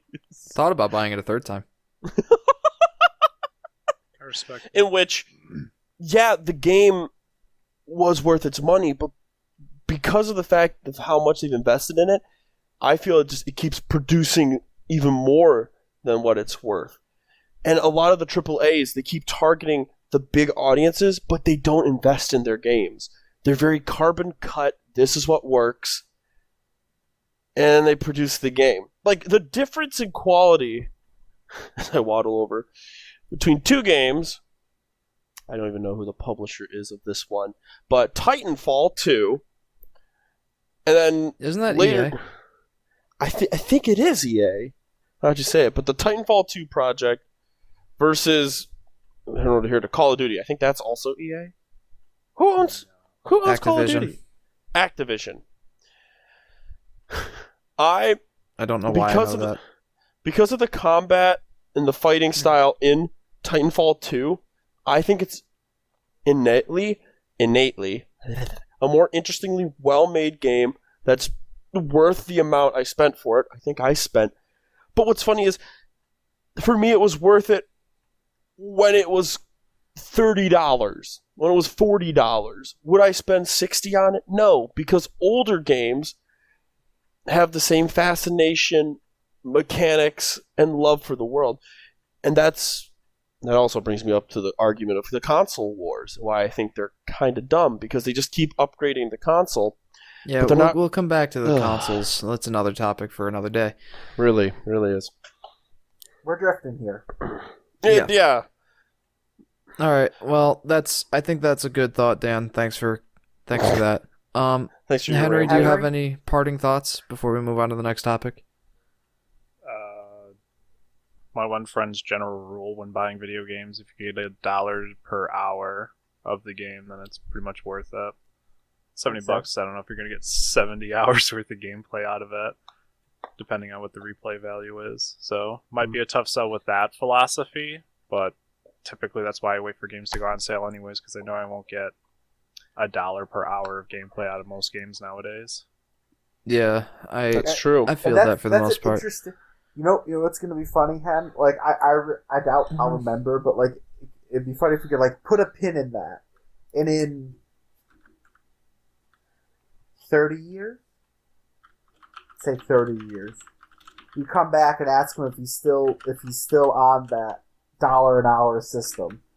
Because at that point he's probably going, oh, I played these games that I put 400 hours into 600 hours. I don't play any new games. That's not the point here. Is what I'm saying is that as prices rise, would it still be worth it?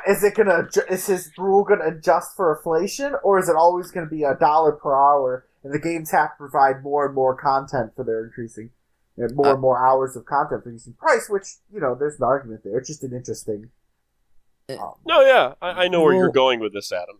We'll go ahead and save this in our back pocket though for another topic for another day.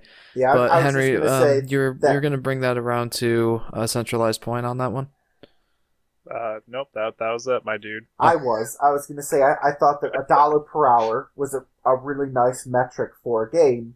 It just in terms of a way of sort of relating the cost to like other forms of entertainment that you might partake in. And especially if we go back to the 1980s. And accounting for the fact that if this is a console game, you have to buy the relevant console. If it's on your computer, that gets a little vaguer because you're probably using it for other things. But like that was I thought the $1 per hour made a very nice wrap up. It's an easy metric to measure a game's worth. I think it has some inherent problems, but again, we're gonna come back. We'll come back around to that in a different episode, maybe the next one. So next question. I think we want to go to 4 here, and we'll shove 3 to next time. Yes, we're gonna shove 3 to next time or another time. So, gentlemen, this is the big topic that I wanted to talk about. It turned into the $70 games was the big topic, but the one that I really wanted to talk about is that from Steam players. Games have changed a lot over the last however many years, 4 decades. Millennia. There have been 4 or 5 decades worth of gaming. Games have changed a lot. We went from physical cartridges. Well, we're talking video games here. Yeah, I'm gonna go ahead and put a stipulation on this. Games as a format, like the format in which we consume games, has changed a lot. They used to be cartridge only. Well, not even before that. They used to be like the Game & Watches used to be just one machine for one game. Then I think this conversation want to use the term video game specifically because humanity. Yes, video games have changed a lot. Yes. They started with I don't know if they started with the Game & Watch, but that was a primitive format, one game per console. Move on to Atari, you can plug different games in, and for a while that was the standard. The PlayStation 1 introduced discs, still physical media. We get to the Xbox and PlayStation, Xbox 360, PlayStation 3. We start seeing downloads become a bigger thing. And recently, so we've gone from physical to downloaded. There's been a lot of overlap over the years, but the point is, I think we're starting to see another shift in format.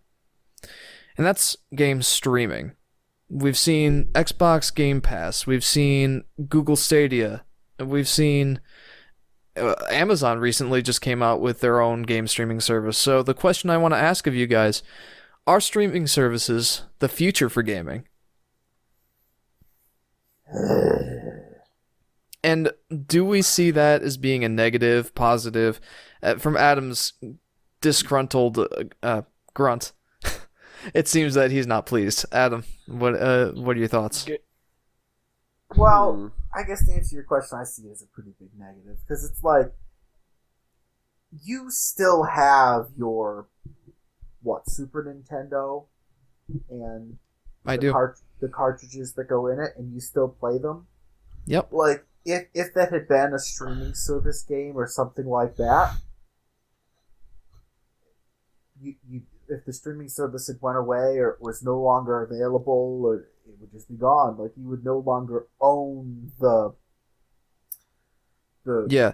So, I was actually premeditating this a little bit. So to get to the point that you were talking about, right here, I've got my console, my Nintendo 64 cartridge of Yoshi's Story. I had to. I'm the Yoshi guy, so I've got my physical cartridge for Yoshi's Story. I can pop this into my N64 and play it whenever I want to. This is a physical game cartridge. If I had downloaded the game, say, hypothetically speaking, if the Nintendo 64, for example, had a download service, or heck, let's extrapolate this to the Wii and the Wii U. Those are actual downloaded. Like, I could have downloaded Yoshi's Story onto my Wii or Wii U. I did on my Wii U. That downloaded game, I can only go back and re-download it as long as the service is still available, the eShop. But if I still have it on my console, I can keep it on there forever. It's possible that could go away. Streaming services, I don't have that innate sense of ownership. I don't own the game. I don't even own a license to play the game. I'm just paying the service to play the game, and as soon as I stop paying the service, I lose access to the game. I don't own anything. I want to go a little bit further into that. What do you guys think of that? There's no sense of ownership, but I do see some positives, and I want to get into those. But I want to get your off-the-cuff thoughts first. I mean, yeah, go ahead. With new games, you technically don't own them, even if you do have technically a full physical copy of it. You're technically paying to use their software for video games. So, realistically, if you do something that's offensive or whatever, and there's some type of, like, I suppose, like, online type of things, or even, like, your console, theoretically, they could, like, blacklist you from being able to operate that physical game. Yikes. With newer consoles. Older games, you can't do that, obviously, because they're not networked or whatever. But if you do, like, single-player games and everything, yeah, you'll get away with that and everything. And then there's, like, firmware updates on the physical disc that you get that'll update the software on the physical console and everything like that. So that'll keep it up to date with, like, security holes and stuff like that. But we don't technically own games, even if we purchase physical copies. We are just purchasing the rights to use the software that the game is. Interesting. That's like what new games are. Because like the terms of use that new games give us, like right at the beginning, like Crash 4, I literally signed like essentially a contract agreeing to their terms of use to be able to play their game. Really? That's what that is now. Yeah. That's what games are. So You're if agreeing... you don't abide to that, they can blacklist you from playing that even if you put the disc in your system? If you do it in some form or fashion that is malicious intent that they don't like, absolutely. I did not know that was a thing. Yeah. Interesting. But once again, if your console's offline, they can't do shit because obviously they can't interact with it in any form or fashion. But then you're not likely to end up breaking the contract. Right. I mean, I don't know what all that legality bullshit entails in there for breaking the agreement also. So it's like, who knows? But you don't own anything with newer stuff now. It's basically all digital, essentially, because they could all interact with it.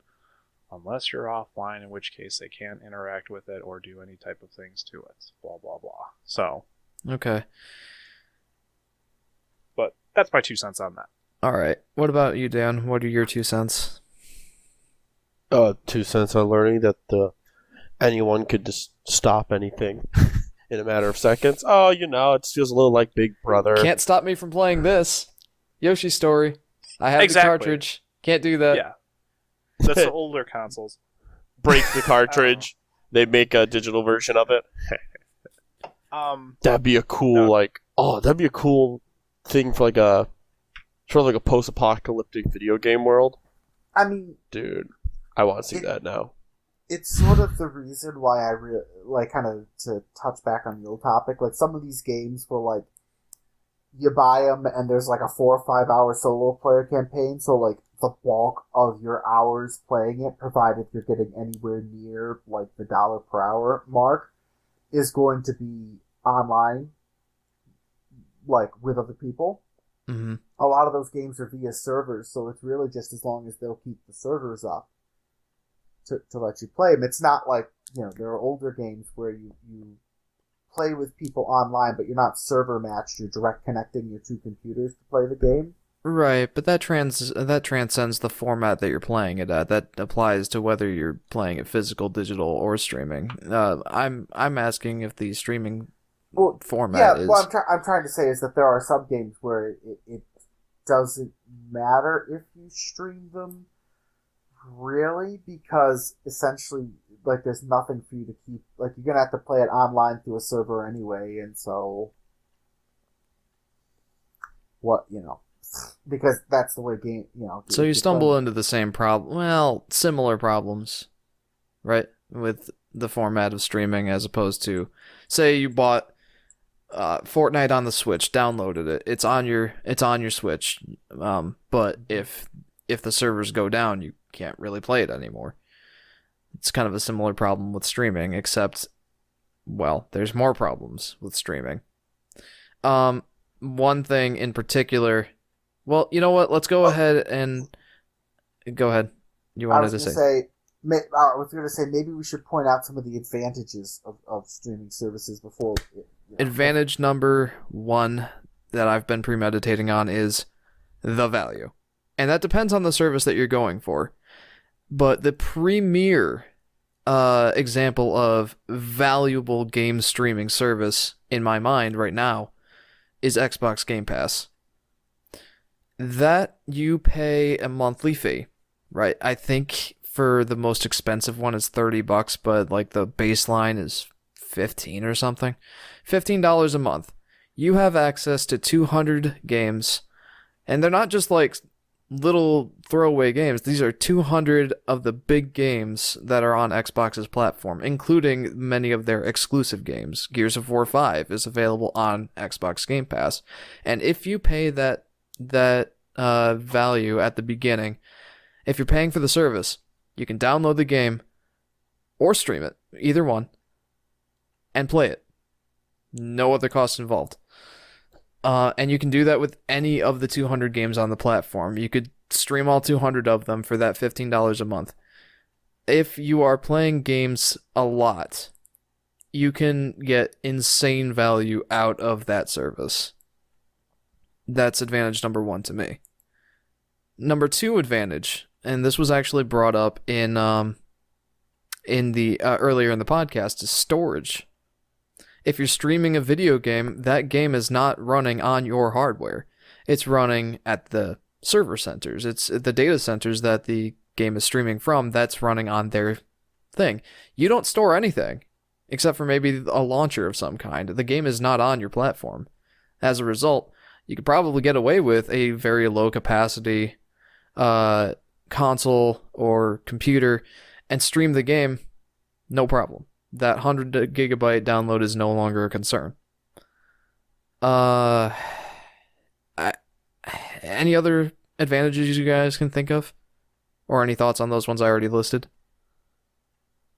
I think you sort of nailed the key ones, that you don't need it. As long as, and this is the flying caveat for those of us in our area, is if your internet is good enough, you can play them remotely. Yes. And that's fine. And how can I say this? There are certain... I'm not totally against game streaming. Mm-hmm. I think it's fine for a lot of things. Like you said, it can be great value if you're playing a ton of games, and you don't want to have to download them and everything. You can just kind of stream them and pick and choose the ones you want to play, and then just a monthly thing, and that's fine. And it I don't play a lot of games like that. I play games that I like have downloaded on my computer, and I can play, you know, even if our internet goes out or something, that are basically just TV and everything. So I like the idea of like having the game and my playthroughs like saved and everything where I can play them. But I just, while you were talking, I thought of a comparison that this, I have Kindle Unlimited, which is essentially I have a Kindle ebook, and I've had it, and for a long, long time I didn't have Kindle Unlimited. I just bought books as I needed to. Now I have it, and I'll read books on Kindle Unlimited, and I can have 10 at a time, and then I'll put one back and download a new one. And it's essentially like a library, like literally an old school library in a sense. Public libraries were free to access, but it's essentially like a library where except it's not free. It's not free, but where you're going in, you have a book out, and you give it back. So you don't actually have to own the book to read it and get the enjoyment out of it, or, and everything. And, that's fine. We've had that model for a very, very long time. It's not in there. And, I have Kindle Unlimited now, and I have it because, this is a very specific thing, sometimes I don't like a book. And if I've bought it, I've bought it. Now I'm stuck with it. Right. Okay? And if it's on Kindle Unlimited and I get partway through, I'm like, nope. Put it back, get another one. Doesn't matter. All right, so that's definitely another plus for streaming, is that you kind of cut out the buyer's remorse. Yeah, exactly. And it's like that for Kindle Unlimited. I read a lot of books. I get way more than my money. If I was buying all of the books I read, it would cost me way more than Kindle Unlimited does currently. And I do want to note that my favorite books, my absolute favorite series, I will buy the online edition. I'll buy it. Like I'll read it on Kindle Unlimited. Like, I like this series so much, I'm just going to buy them as they come out. I'm not going to get it on Kindle Unlimited. So I have a copy downloaded. And for my, crowning jewels of the books that I most enjoy, and there's 2-3 series period that I do this for, I buy the actual hardcover books as they come out. I don't read them online. I want a physical copy because I enjoy them so much. Right. So, I was trying to say is that, I understand why a streaming service could be really good. I just like having the option of actually, my favorite pieces I'm going to keep, for myself, which is maybe not totally logical, but that's just how I approach, say, reading books, which is another form of entertainment that I consume in large quantities. Not so much at the moment. I've only been reading a little bit recently, which is strange for me. Probably going to go back on a reading kick and start reading like a madman in another couple weeks. All right. Dan, I want to move on to you. Can you think of any other positives for the streaming service kind of format? Let's see. We've covered space on the computer. Yep. Storage space and value. And value. Lack of buyer's remorse. Lack of buyer's remorse, yes. But accessibility is another one, too, which comes with buyer's remorse, because all these people are going, we're going online. And me and Adam were out in the boondocks with you, Jeff, once upon a time, and we're all looking at them going, how the hell are they going to play the game? I mean, yes, streaming services apparently, I've heard what people say. They say, well, you don't even have to have good internet. It will just stream it to you, and you sort of uplink with it. So as long as you have a good connection, you'll be fine. And oftentimes, I think it'll scale what your internet is able to handle. Mm-hmm. I think. I mean, that's server dependent, but server dependent. It's also service dependent, but it's also user dependent to a degree. But yeah, the accessibility of it, I think that is another positive, in that oftentimes you're very flexible with what platform you access it with. Mm-hmm. With Xbox Game Pass, to wrap it around to that example, you can play those games on your Xbox, but you can also stream them on your PC. That seems pretty accessible to me. Most of us have devices like this, and even those that don't, there is a bundle of Xbox Game Pass that allows you to use your cell phone to stream the game. That's an option too. Big accessibility there. I don't know if that's where you were going, Dan, but that's kind of where I took it. At least it's Dang not it, Henry. snoring. No, not snoring this time. Ha ha ha. Nice. But is that what you meant, Dan, or did you mean something else? Well, if it can scale and handle different peoples and strengths of internet, that would be great. But we always have to consider some of the craziest variables. What if someone doesn't have internet? What if they like to live out on their own, like Jeffrey once did in a Whoa. in the middle of We're nowhere talking with about a the Super pros, Nintendo, Dan, not as the happy cons. as can be. My poor parents, they still have the 1 kilobit per second download. But Sick. again, we'll get to the negatives shortly. Not megabit, ladies and gentlemen. Which you're like, Oh, you I'm sorry. It is misspoke. 1 megabit per second. It is. No. Our internet, once upon a time when we were kids, I remember it because I would always try to download things that Dial up. took. No, not dial-up even. It was Satellite? just some of the It was after satellite dial-up. We did have dial-up at one point, a long time ago. that we didn't even think downloading was possible when we had dial-up. That's how bad it Oh, was. Yeah, I We remember didn't that. think I it was tried to possible. download a free At Microsoft PowerPoint alternative at that point.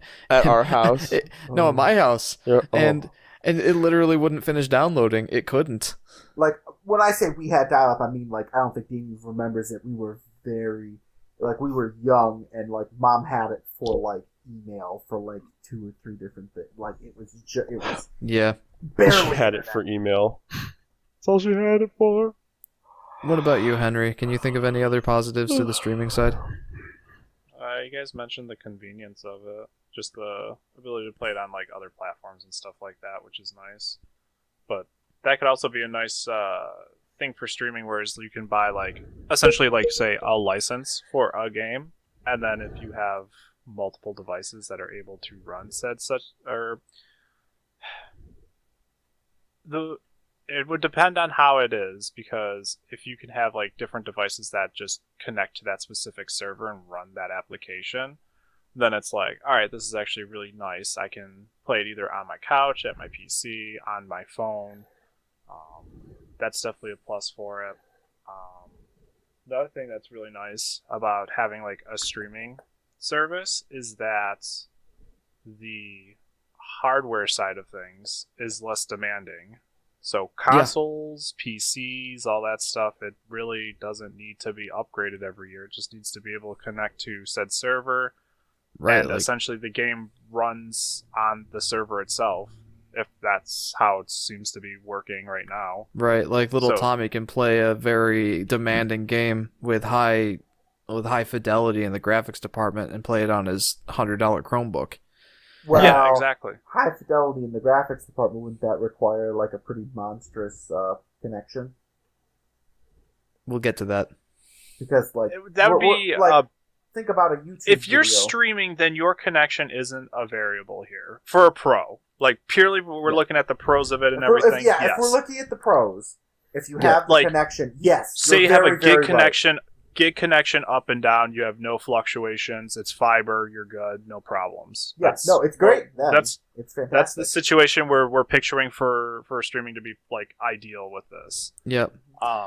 So it's nice because it's like it's not demanding on devices anymore. So your devices don't have to be updated as frequently or anything like that. It's basically like a home module of like one type of thing that just connects up. It's like a remote desktop service for Windows. You just connect into a server. The server has a whole PC right there, and you just do everything right there, and then you just close the connection, and you're done. Like- and it's all saved right there on that server. Like, Yeah. for an example, just this is kind of a side note of why this type of thing can be useful is that's a little more, I guess, is at RIT where I went to college. There was some very expensive software that we needed for our major, but of course we're not going to buy software where the licenses are thousands of dollars a pop, or more.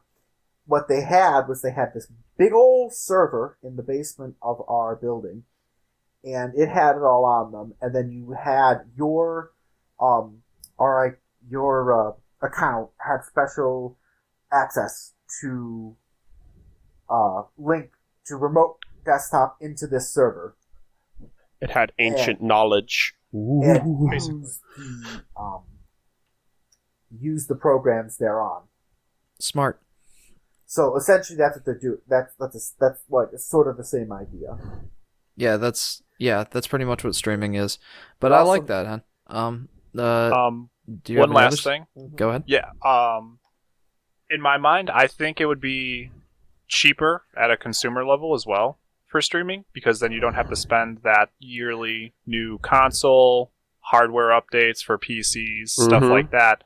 Instead, you'll just have that monthly fee of the streaming cost, and it's just another streaming service essentially, and then that's all you pay for the monthly, yearly, whatever they decide on. Yeah. Yeah. And it's the nice thing is that, like, if something goes wrong, it's not on you to fix or replace. It is on them, where they're the ones that need to fix the server to get the connection up, blah blah blah, all that shit. So basically, it's like an ease of mind thing too.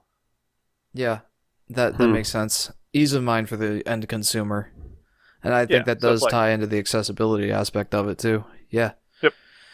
All right. Well, we've gone over some pros, but even in mentioning the pros, we could not help ourselves from thinking of the cons. And I think that the primary concern, we're gonna go into the cons now. I think the primary concern is internet. Accessibility of use is the term. Accessibility. So like, Yeah. So here's the thing. Yeah. High fidelity streaming takes a lot of data. A lot. And there are some internet companies that, one, don't offer that high speeds, like Frontier, for example, in our area. Doesn't even come close to offering internet that can handle that. But other companies also have a data cap.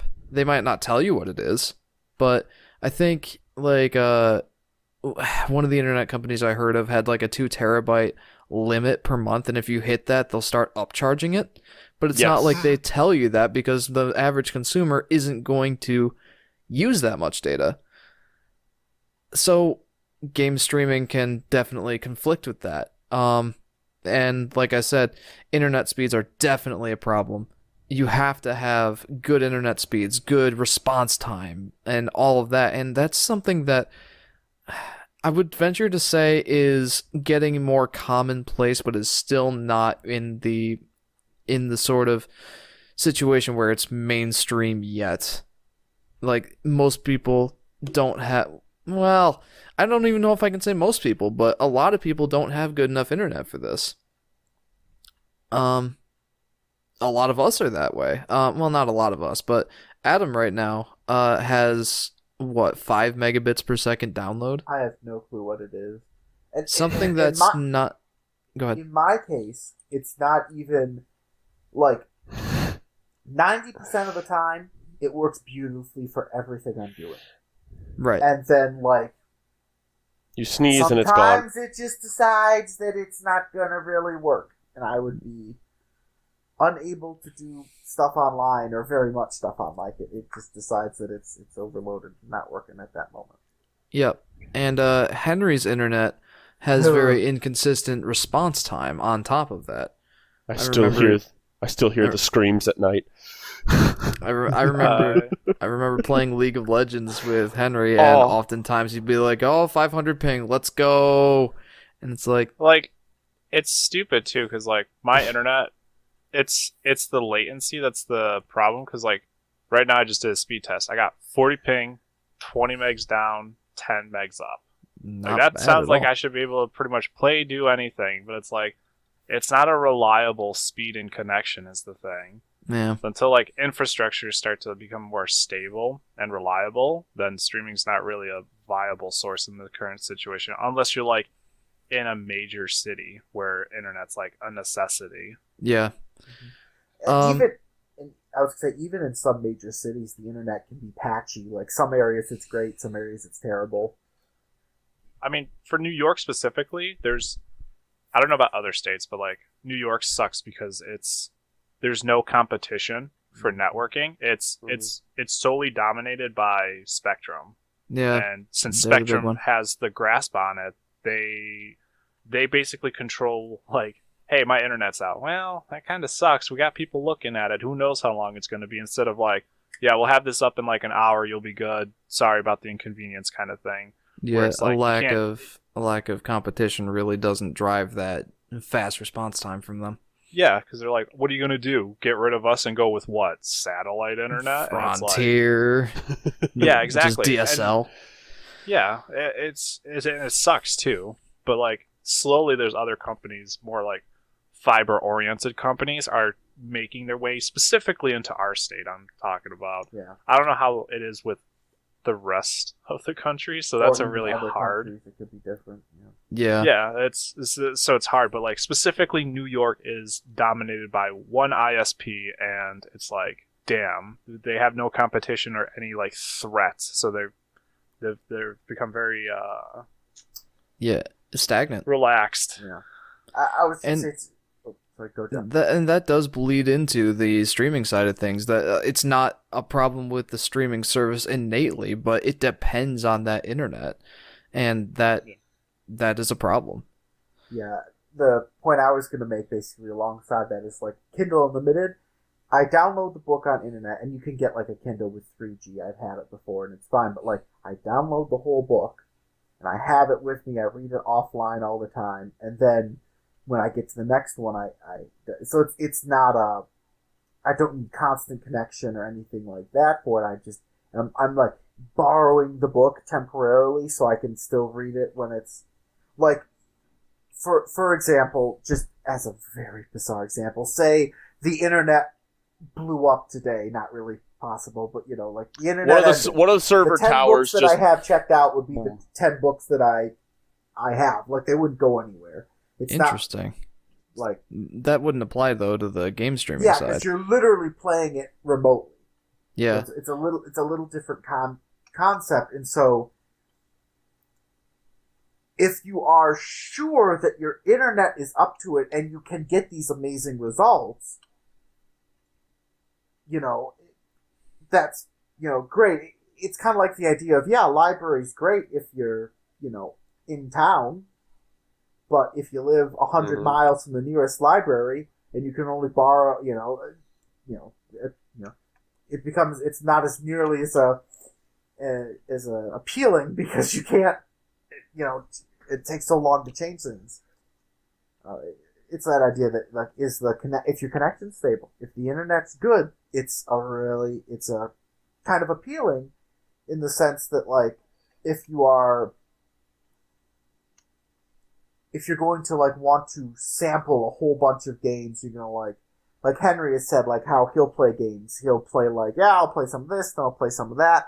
When you're starting to do stuff like that and you're gonna play all these different games, maybe it's better to just have the streaming service where you can then kind of pick and choose what game you want in a given time, play that game, as long as the internet holds out.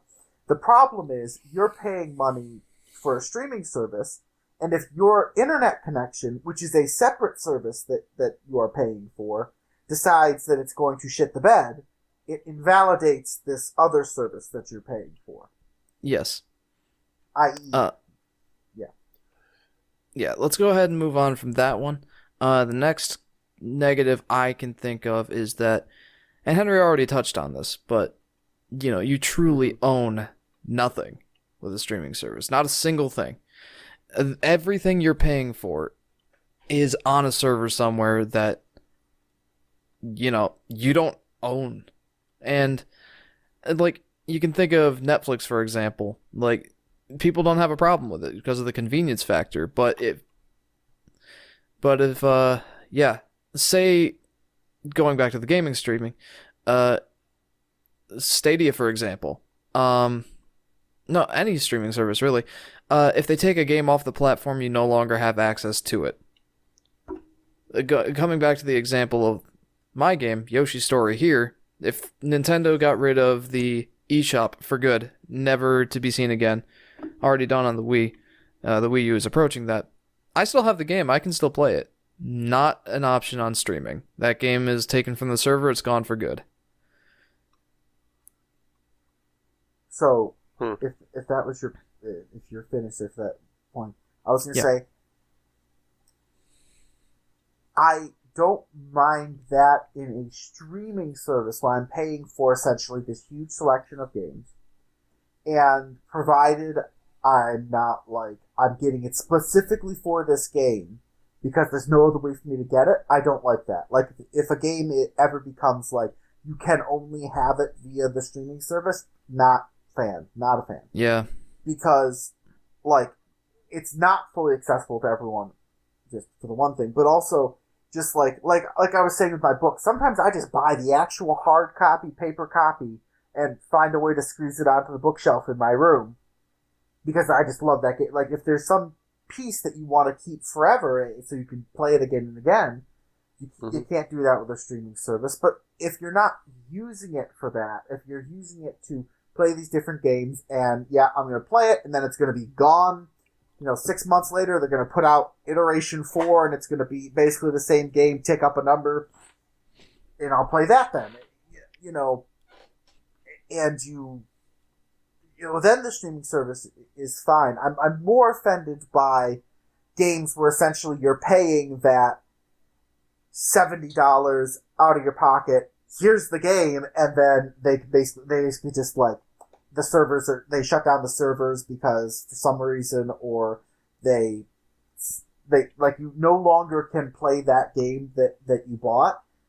You bought this game with the intention that you're going to keep it, you're going to play it for a long time, then all of a sudden you can't.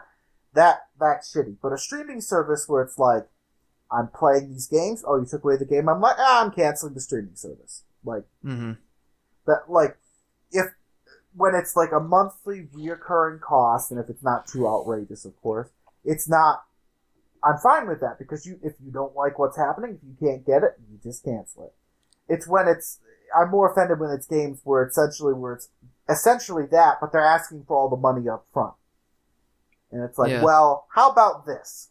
I'll pay you so much, I'll pay you in little installments over this time if I'm still playing the game, because if you take it away from me, I don't want to get am I going to get, it becomes that thing, am I going to get enough enjoyment out of this purchase now and it's going to disappear forever, or do I want to keep this, different ways of thinking about the game? And I guess the way I put it offends me a lot more when it's here's this big upfront purchase cost, but as long as your internet can handle it, and you don't want to keep these games forever, you're just playing them for entertainment now. That's it's fine. That's a perfectly workable. I guess it depends on what your expectations are. If all games became a streaming service, and you wanted to play this new release, so you wanted to play the next Zelda, you had to buy Nintendo's. You had to be paying Nintendo per month for the streaming service. Yeah, I'd start to be pretty cranky about stuff like that. Yeah, because that's not how I treat that sort of game. Any other negatives you guys can think of, Dan, Henry? About just streaming? Oh, we've probably covered the most. I would say prominent issues for us. Issues that when we think about, we're yeah, no, that's an issue. What about you, Hen? I guess not really. I mean, you can run into issues like server maintenance and shit like that, where, hey, you can't access this game on this day, and it's my only day off. It's well, this kind of blows now. Yeah. That might be something you could run into with the streaming service. If another thing could be an issue is, depending on where they house the servers, could be a natural disaster that could take it out, lose network connection, miscellaneous shit like that, and then you don't have access to such things. True. Just network loss, connectivity. Once again, it falls back on the internet. Yeah. So, that could even impact your player-specific data, your save files or your experience. If that's stored on a single server somewhere, what happens if that server goes up in smoke? I would say yes, but typically, if you have data like that, you have it backed up in a separate location for server backups and stuff like that. So all right, so if they can accommodate for that, yeah. Something that could be a problem. Something that could be a problem though is vulnerability for that if somebody's able to get into said servers with all of your information, depending on, because somehow they have to validate you being the user onto that server, and if someone's able to get to that specific location with all of those users' information, that is a huge data breach that literally would probably kill the streaming industry, because there's no way you'd ever be able to recover that information. Because you'd have to have credit card information in some form or fashion because your people are paying a monthly service for it. And I see that specifically being a problem if Sony ever introduced a full-on streaming service. Like, we've seen their whole kind of thing. Like, they've been hacked a few times over the years. Have leaked out like people's payment information and all that. Like, that's a big one. Security is a big issue. Well, not an issue, but a potential one for streaming. Yeah. Well, streaming's especially bad because it depends on where they store that information. Because it could just be a specific like key logger kind of thing.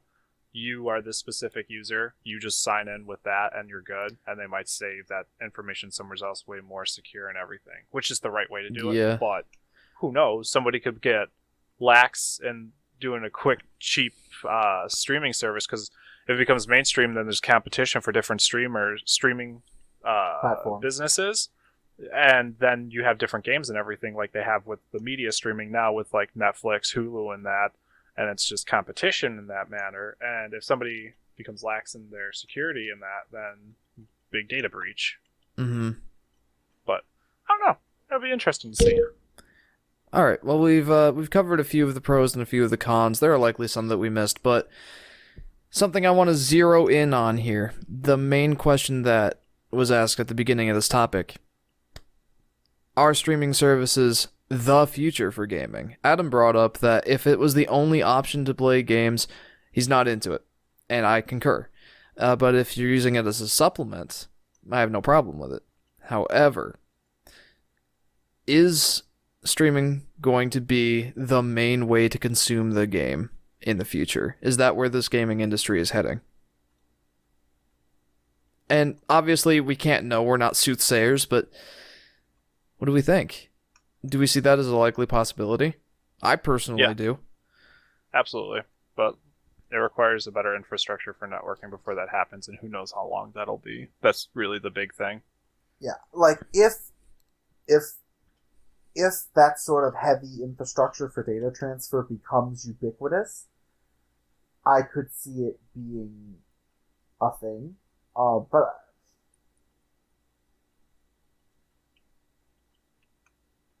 a thing for like, I don't want to say big AAA title-y type things, because I think there's a lot of niche developers and stuff that will continue to like just make like little games that you download and have on your computer and play. Right. Like, Here's do I think that eventually like the AAA titles will get so egregiously huge and outrageous that it's like beyond the capacity of home platforms to maintain? Possibly. In which case it becomes like the only option for certain games, and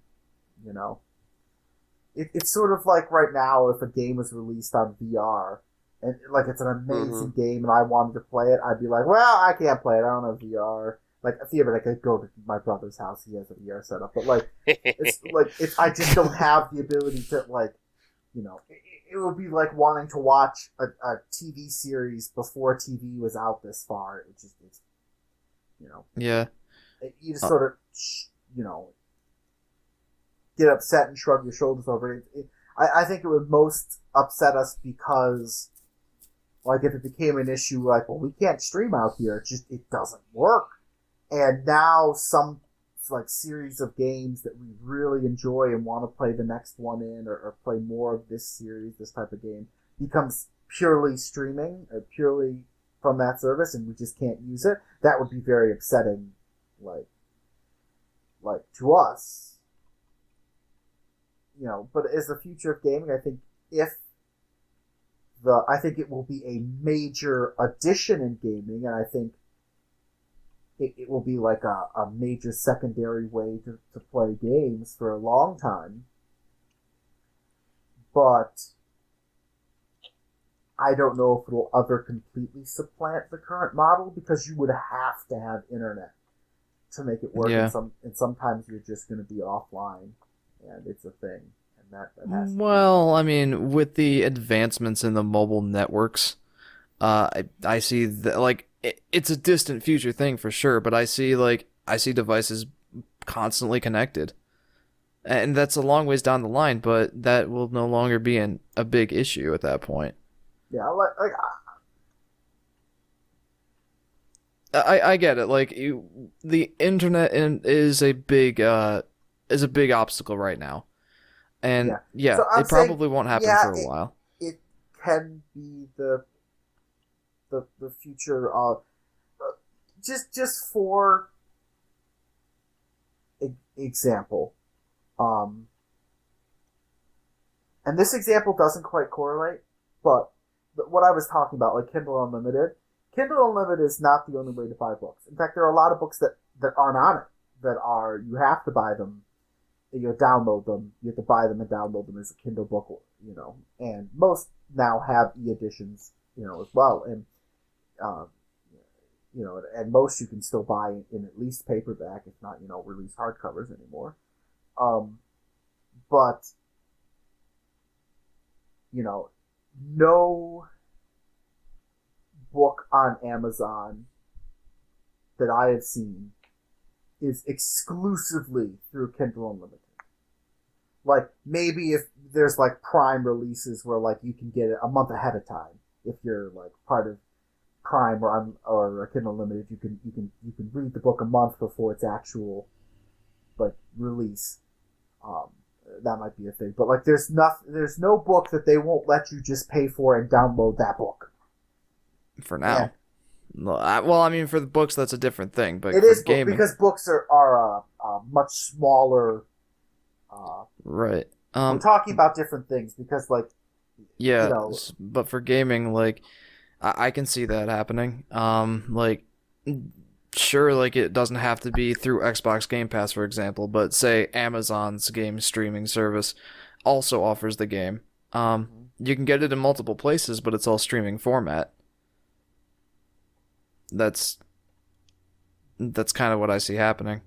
Yeah, I can see that happening, but like, if they can stream it to you,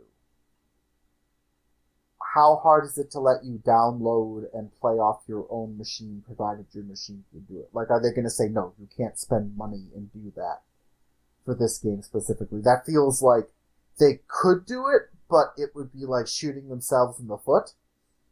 Like, yeah, it would. That's cost, a good point. Like, it would, like, the streaming services might like you to do that, because then they, as a streaming service, that's what you'll use. But like, the game developers, the people making the games, unless they're being held at gunpoint by the streaming service, will be like, sure, you can buy our game and download it. Like, we're not going to say, like, Yeah.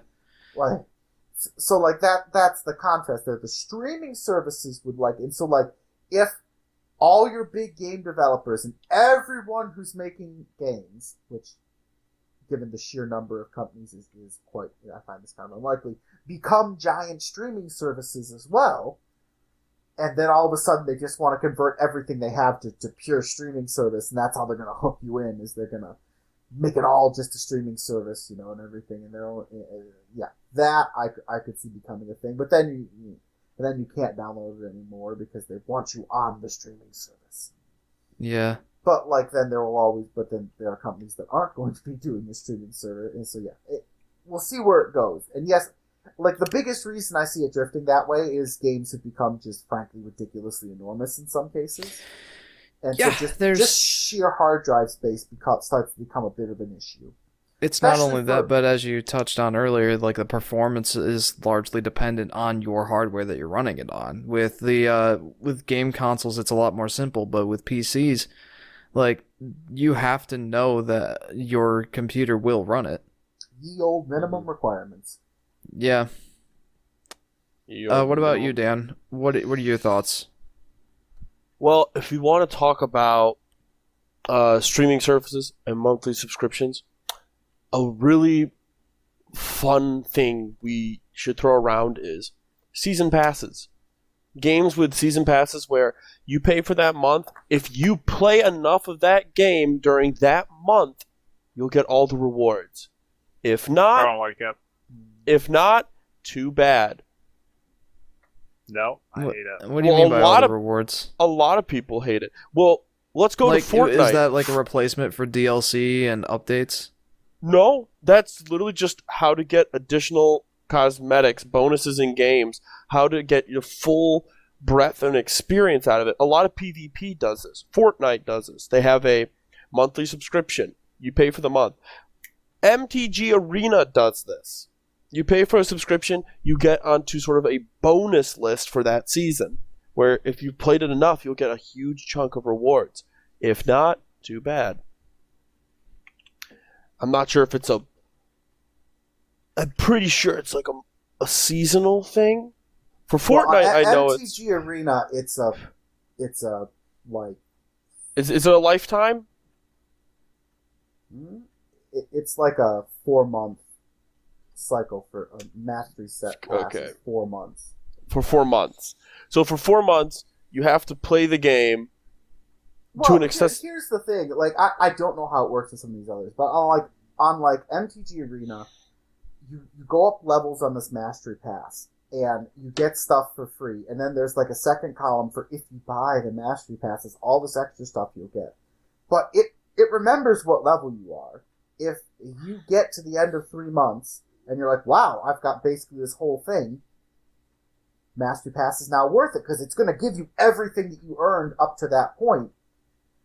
Mm-hmm. You know, like, like that's how I treat it. Like, I have bought the Mastery Pass once. That's because during Throne of Eldraine, I played till I didn't get to the top, but I was like 90% of the way through it, and all the stuff they gave me and I should say that like paid for it. I didn't actually spend money. I just saved up.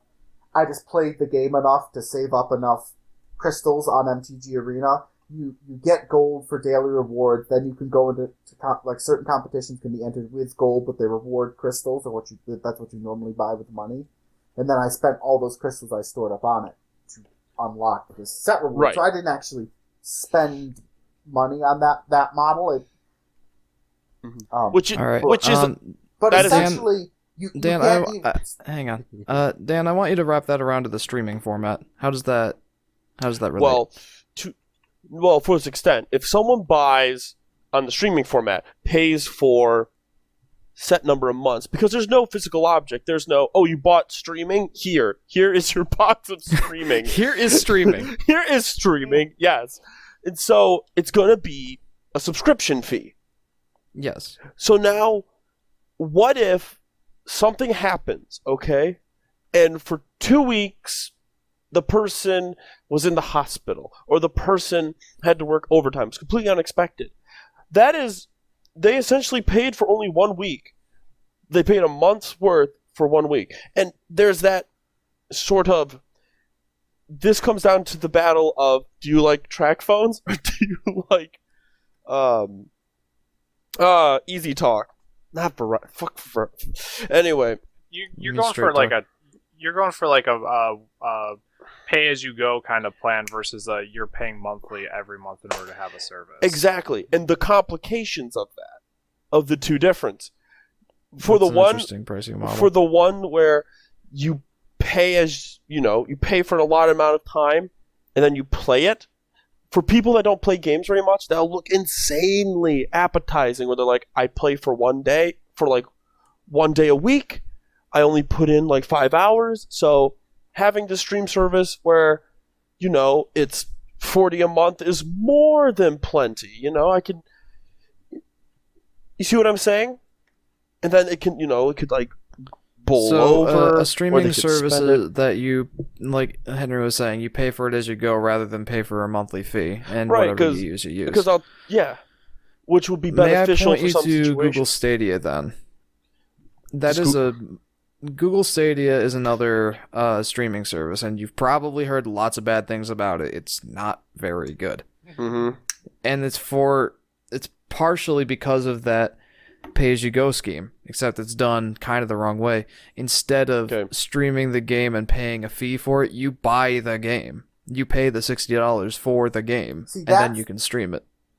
That's the model I really hate. Like, I detest that model. Because essentially you're buying the game, but you're not buying the game. You're just like buying access to it on there. To come back to something Henry said, you're buying the license to it, which you're already doing. Now, here's a thought. For streaming, would you guys be more okay with doing it like the Netflix approach, where you pay the monthly subscription and then whatever games they have on their servers available at that time, you get to play without having to purchase them? Yes. And then like a big model they could do is like, this month we're releasing this AAA title for a couple months to play. After that, rotates to another AAA title. Yeah, I would be totally fine with something like that. Like, I don't like the idea of a streaming service where it's like, I'm buying the game, but it's actually on some phantom server that I have no control over. It's just there. Like, so I have like that idea. Like, but if it's like I'm paying $30 a month to access this library of games, like Netflix, I'm paying whatever a month to have access to this library of shows, and I get to watch them, with no commercials too, which is where money traditionally would come from, and I get to watch them on my schedule. Yeah, I'm fine with that. Now, here's a thought. Okay. How about advertisements with a streaming service for video games? Oh, they don't need any more money. God, not if I'm paying for it. Could you imagine you pay an extra $5 to get rid of ads from your games every hour you have to watch a 30-second video kind of bullshit thing? If you pay a cheaper price. Do you know what's... That's the thing they could end up doing. That's the problem. No. But that's not even a problem. That's a thing. A lot of mobile games. Well, when you pay for them... Mobile games are different because those are free you don't to play. pay anything. Exactly. That's the thing. You don't pay for them, so they have to generate revenue somehow.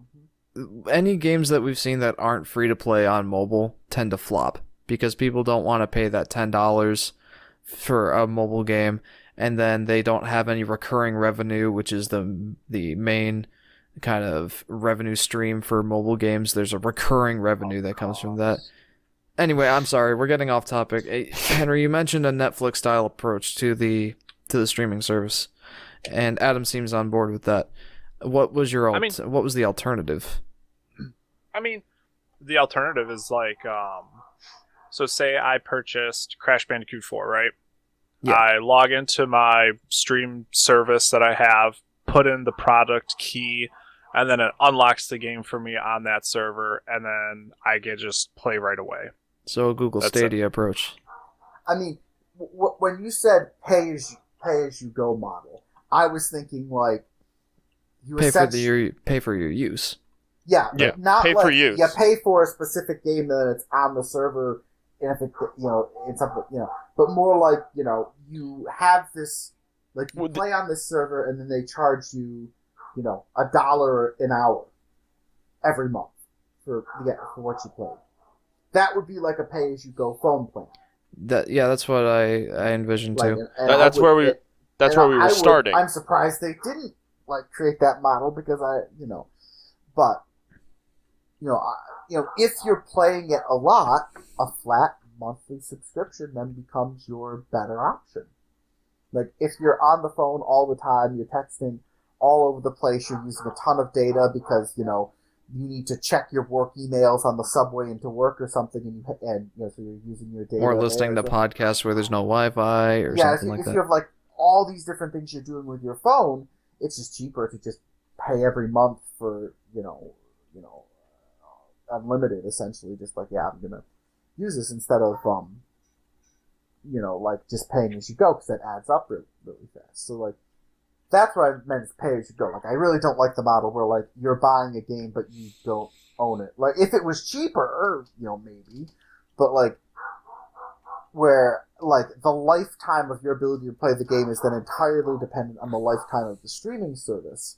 Yeah. Where if I have discs of games that are ancient now, they're like from the early 2000s, and I've popped them in periodically to play them because I have them on physical media and I have a disk drive, like, and my computer can play them because they're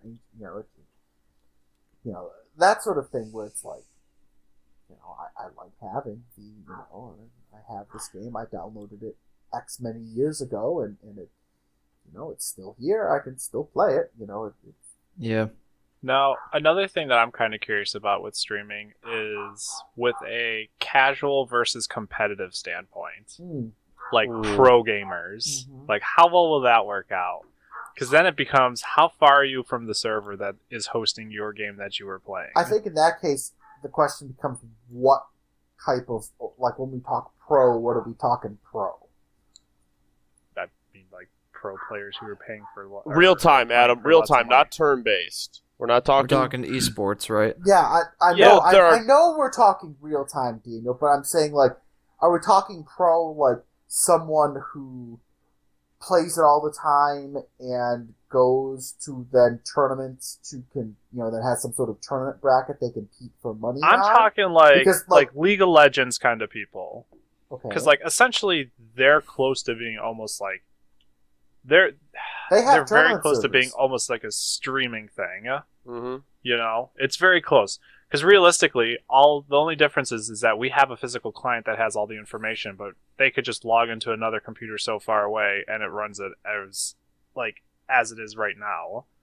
But I'm curious, like, casually, you don't really care about ping. You're just playing multiplayer to play multiplayer. But when, like, big money's on the line, how do you hold, like, when you have, like, those types of competitions, like, say, Worlds for Leagues, do they have, like, a dedicated server they have a be tournament right there server that's in the building with them. They have literally 0 ping.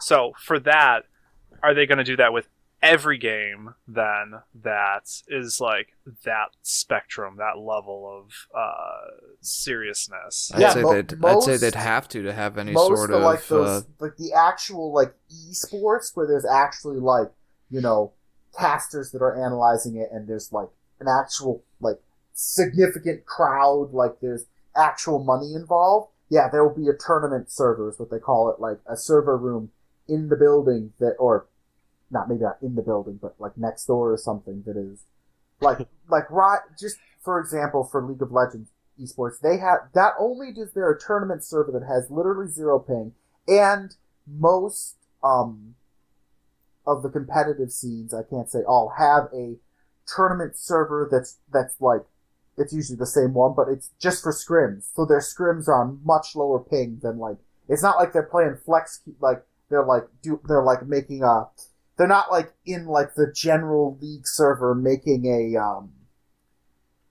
custom game for these teams to play. There's actually like a separate dedicated server that the pro teams scrim each other on, and it's just the pro teams scrimming each other that has and usually they're all in the same city or very close to it. They have super low ping to this one small special server because it doesn't need to be huge because it's just So do you think? Sorry, Jeff, go ahead. So on the competitive side, the only thing I see being different if the games are being streamed is that the load of the game is taken off of the individual player's machine and put onto the server. So in terms of there's no big change if they have a dedicated server. It's no different. It wouldn't be any different than it already is. Well, that's the thing. Like, I don't understand why I was asking what kind of esports, because like when it comes to like playing like on a stage, like in Riot Studios in Los Angeles or at the LEC studio in Berlin,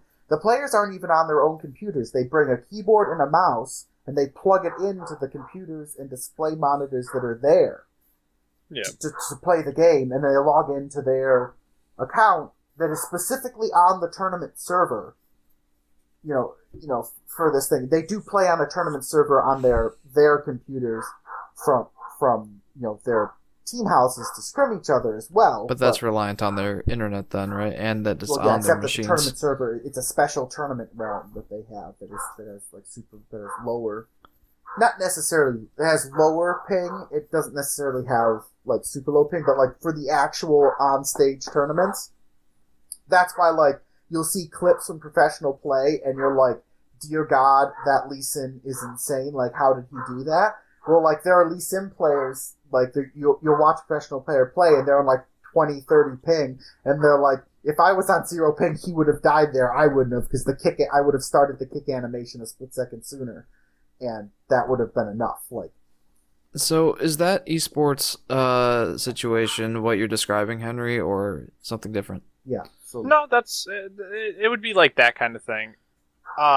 Something that I thought of while Adam was talking is that the like I forget what they call them. The like player houses that they go to, Team houses, where they yeah. all the team houses.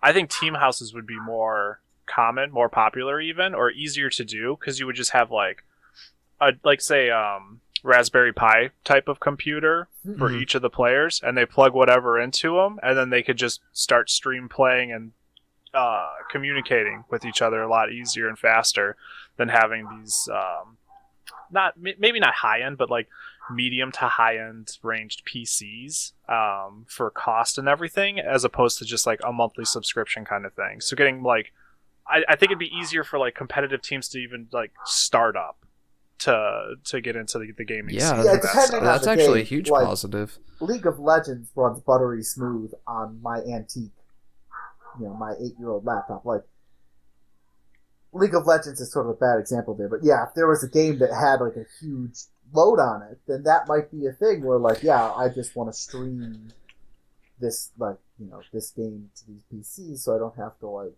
buy like 5 really high end, 5 probably more 5+ high end PCs to. Yeah, like Medium range depending on games. yeah, that's a really good thought though, Henry. I didn't think of that. And so with more competition, it make gaming more popular and stuff like that, which is always nice in general because then they have more of the audience's eye and more sponsors, more money, and more support. Yeah. All right. Well, we're at the 2.5 hour mark, guys. So I wanna wrap up this topic. Obviously, we have a lot more to think about. I encourage you fellas to take some notes and any thoughts that you want to carry Notes? over to another discussion, like keep it in the back pocket because I do want to come back to this. But yeah, those are some of our off the cuff thoughts about what we think of streaming in general. So I think we want to put a pin in that. Next week we'll bring streaming back up and like yeah, think let's on it a do little that. Let's do that. Because this is getting long. So All right. questions. So Questions? we have some viewer Q&A questions. We've got 2 of them this week. This first one's going to be kind of quick. The second one might be a little longer, but Ross from my streams. Hi Ross, how are you doing? Ross asks, "What's your favorite Pokemon?" And for me, that's going to be a non-applicable. Sphinx. Sphinx, I think he evolves into... Does he evolve into a Luxray? Yeah, he evolves into a Luxray. Love Sphinx, mainly because I played Diamond. Got it all the way to the end of the game with just him. Because he could handle... He could do quite a bit, being electric and dark type by the end of his evolution chain. And just... I loved him. I literally beat a game with a level 80 version of him. That was the only Pokemon I had. Everything else just collectathon. Alright. Anyone else? Adam? You have an answer there, Ham? Go with Articuno. I like that Pokemon. I mean, it's kind of hard. That's a difficult question for me, but I go with Alakazam. Ooh, classic. All right, and again, Abracadabra, Alakazam. I love that. That's And Abra's the first phase in today. Yeah, I know. and earlier I said non-applicable for me because I don't play Pokemon, so I really don't have a favorite. I'm not so bad to the point where I see a Pikachu and think, "Hey, it's Pokemon," but I have no sense of like what Pokemon is better, what one I would like best. I've got absolutely no sense of Jeffrey, it. So if I can mean, find it. non-applicable. I for have me. a lot of ones I really like. Like I like the the Mew versus Mewtwo. Like there's a lot of stories I like about them, but in terms of like when I was playing like a lot of a game, when I was playing like the older games and everything, one of the first Pokemon I would hunt for, and they were always such a to catch because they had that they could try and teleport. Escape they had the They teleport. always had teleport. Escape. Was Abras. Abras. I always wanted an Abra. Like I wanted the lowest level Abra possible because, because as you level them up, their stats you get better stats than if they're wild. Like if you catch a high level one in the wild, its stats will be lower than one you've trained from like a super low level. And that was like the psychic Pokemon you could get at a super low level. And if I could max like their special attack, special defense on the Alakazam, and then get access to their super tier psychic spells late game, and they had access to recover as well, I could just like one shot my way through half the Elite Four. Memories. Yeah. So these are much older games that now. All right. So next question, Jeff. What is it? The next question comes from Retro Dude. This one's going to be kind of hard to answer. I'm going to read you a direct quote of what the question was, and we're going to have to tailor it a little bit so that we can answer it in kind of short form. But Retro Dude asks us, where do you see the video game landscape in 50 years' time with Nintendo, Sony, and Microsoft? Oh, so easy. I'm gonna narrow this down. Narrow it? Specifically, Nintendo, Sony, Microsoft. Not the game series not the gaming industry in general, not like what do we see for these three companies? Where are they going to be in 50 years? Probably, I see that right now all they're doing is improving slight specs. So within 50 years, that's a lot of time. 50 years, it is. They're going to get gimmicks. They're going to get gimmicks and they're going to go straight down an avenue. Otherwise, they're just going to sort of die to other companies that are going to become more technologically advanced. Because as of right now, PlayStation 2 going to PlayStation 3, going to PlayStation 648.9, there's...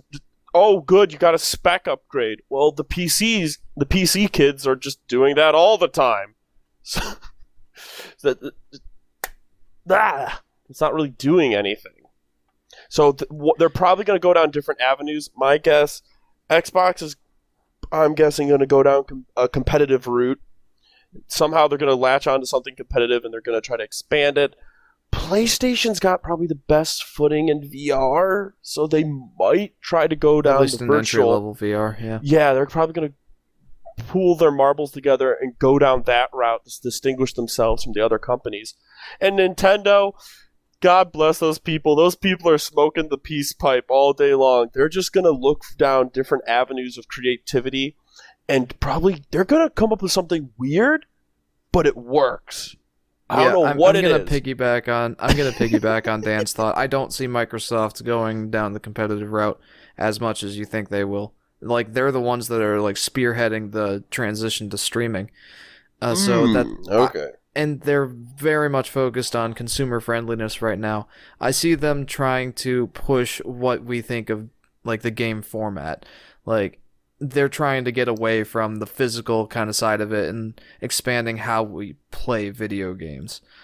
So honestly, I think that I don't think they'll be in the console space in 50 years. I almost doubt that any company will be in the console space in 50 years. I think PlayStation will survive. In Microsoft's case, I think that they're going to be providing games as a service more than anything. Oh, and this is in the stipulation that these companies exist in 50 years.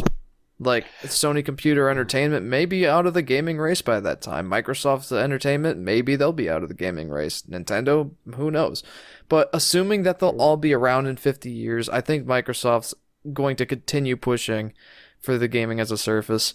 Sony, like Dan said, they've got a very good foothold in the gaming market right now. They know what gamers... Well...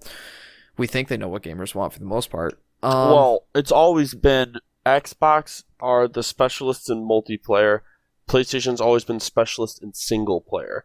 That's how we're seeing that flip-flop though. Like, well, not flip-flop, but Sony's gotten better at multiplayer and Microsoft's not gotten any better at single player as far as we can tell. I think Sony, if they still exist by then, I think they'll still be top dog. Like, I don't see them going anywhere. And Nintendo, at a console standpoint, right? from a console standpoint, yeah. If consoles exist at that point, which I kind of doubt that they will. In the traditional sense that we think of them as a box under our TV, I don't think that. Yeah. Okay. I don't think that consoles like that will exist. And even in the capacity of the Nintendo Switch, like, I don't even know if that's going to be a thing. Personal devices might... if streaming takes off and is the future of video games, like I suppose that they are, I don't see traditional consoles being a thing.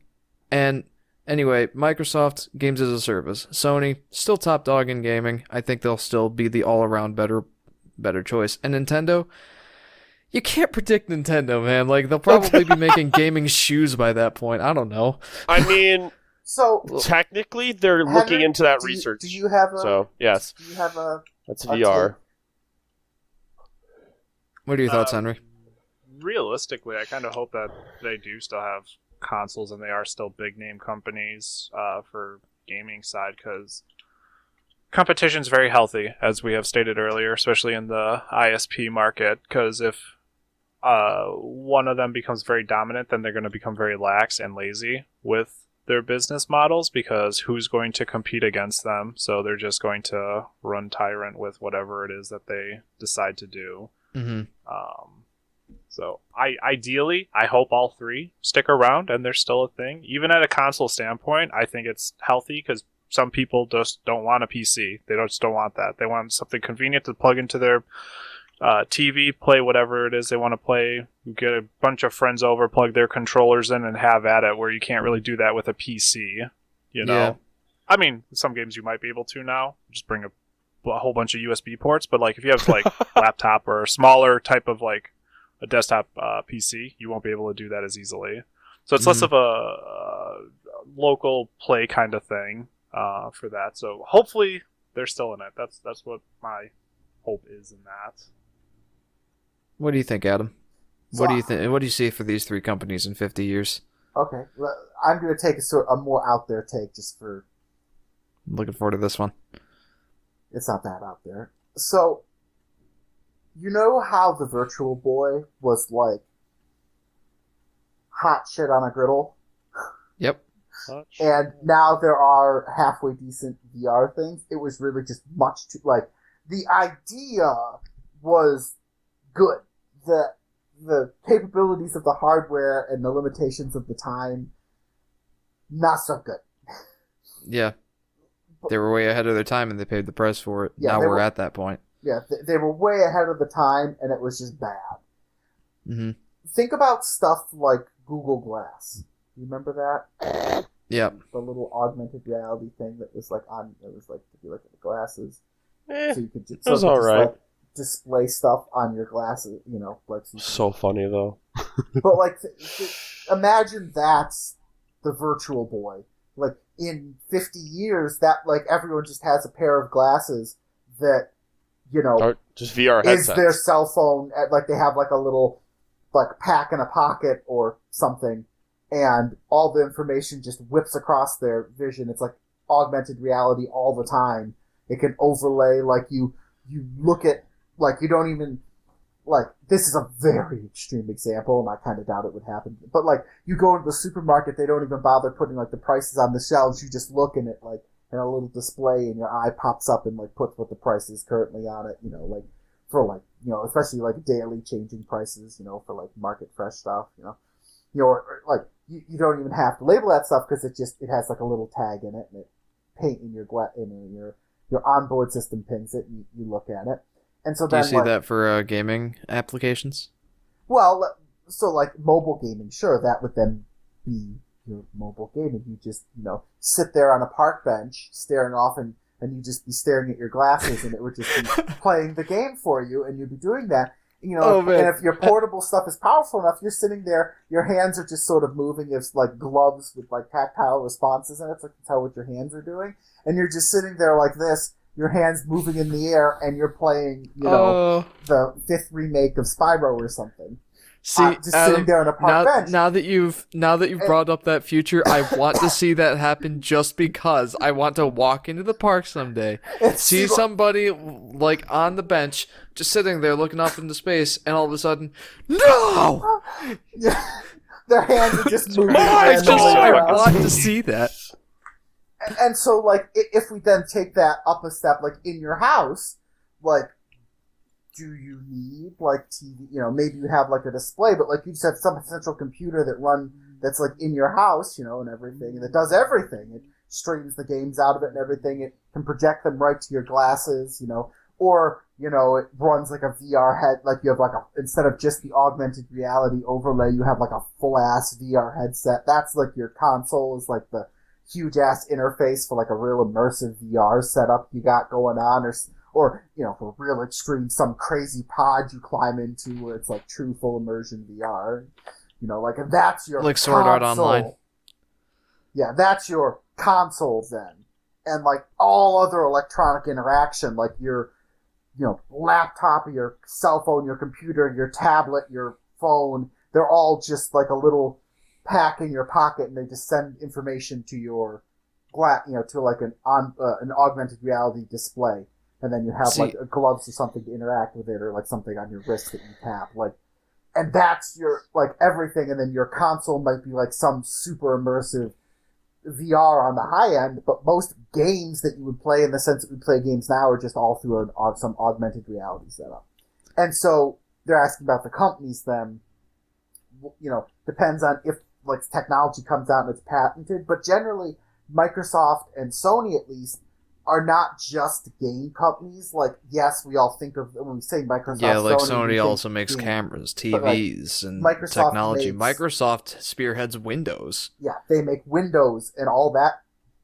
I don't want to say junk. All the stuff that comes with Windows is Microsoft. And so the gaming, like, if maybe they lose their gaming division. You know, that's a thing that happens. But, like, Sony and Microsoft make other things anyway. And so, like, if the hardware changes, like, I think their hardware and software changes, they'd be in a decent place to, like, catch that wave as it comes along and jump on board. You know? Mm-hmm. So I think they'll still be around, and their gaming divisions will probably still be around. But, like, will consoles, as we understand them, like, even still be a thing? Or they'll just be, like, a little, like, supercomputer black box, like, in your cellar somewhere that routes, you know, every sort of, you know, digital thing you need throughout the rest of your house. Like, you have one little, you know, like it could be very bizarre. So, like, you know, so that's that's the out there sci-fi take. There you go. I like that sci-fi take. As an engineer and someone who cares about technology, that's an exciting thought. You know, you have some little super cool quantum computer tucked in your basement next to your furnace that, you know, polarizes your windows and controls the AC in the furnace, and, you know, does all that crap in your house, and, you know, and is, like, runs your whole house for you, you know, and that's your and that would, you know, then why would you need a gaming console if you've got some little supercomputer doing all the work in your basement, or can just stream it directly to it, or, you know, stuff like that. So that's where we think that these three companies will be. There you go, just for some. So that's where we think these three companies will be in 50 years. Before we move on, I want to say, where do we think we'll be in 50 years? Dead. I honestly could. That's not unreasonable. Like, we're in our mid-20s. Like, that'd be 70 years old. Yeah, like there's a good chance that I'll probably still be playing Wii Sports in a nursing home situation. No, let's be honest. Get us all together for Wii Sports we had bowling. This thing called the Wii.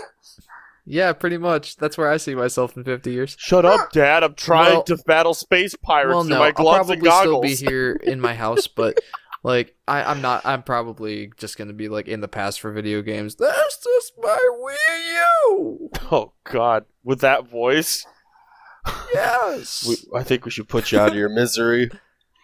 There's my pudding. Oh, Jeremiah has to come along every weekend to wheel you out for, like, Sunday breakfast or something from the retirement home. Come on, Dad. Like, Dad, And stop it's like, telling when the I story. was born, we played the Wii U. We know, Dad. You know. We know, like we know that you Nintendo hacked your burned as a company console. 15 years ago. Yeah. Well, anyway, that's where we're gonna wrap Remember the Q&A up. Ross, Retro Dude, thank you for your questions. Remember when Yoshi got outsourced to Mortal Kombat? I still have the nightmares. Remember when they added the Walking Dead characters to Smash Bros? Oh gosh, with the things Negan did with a baseball bat. I remember when they first added Goku to Smash Bros. Yeah.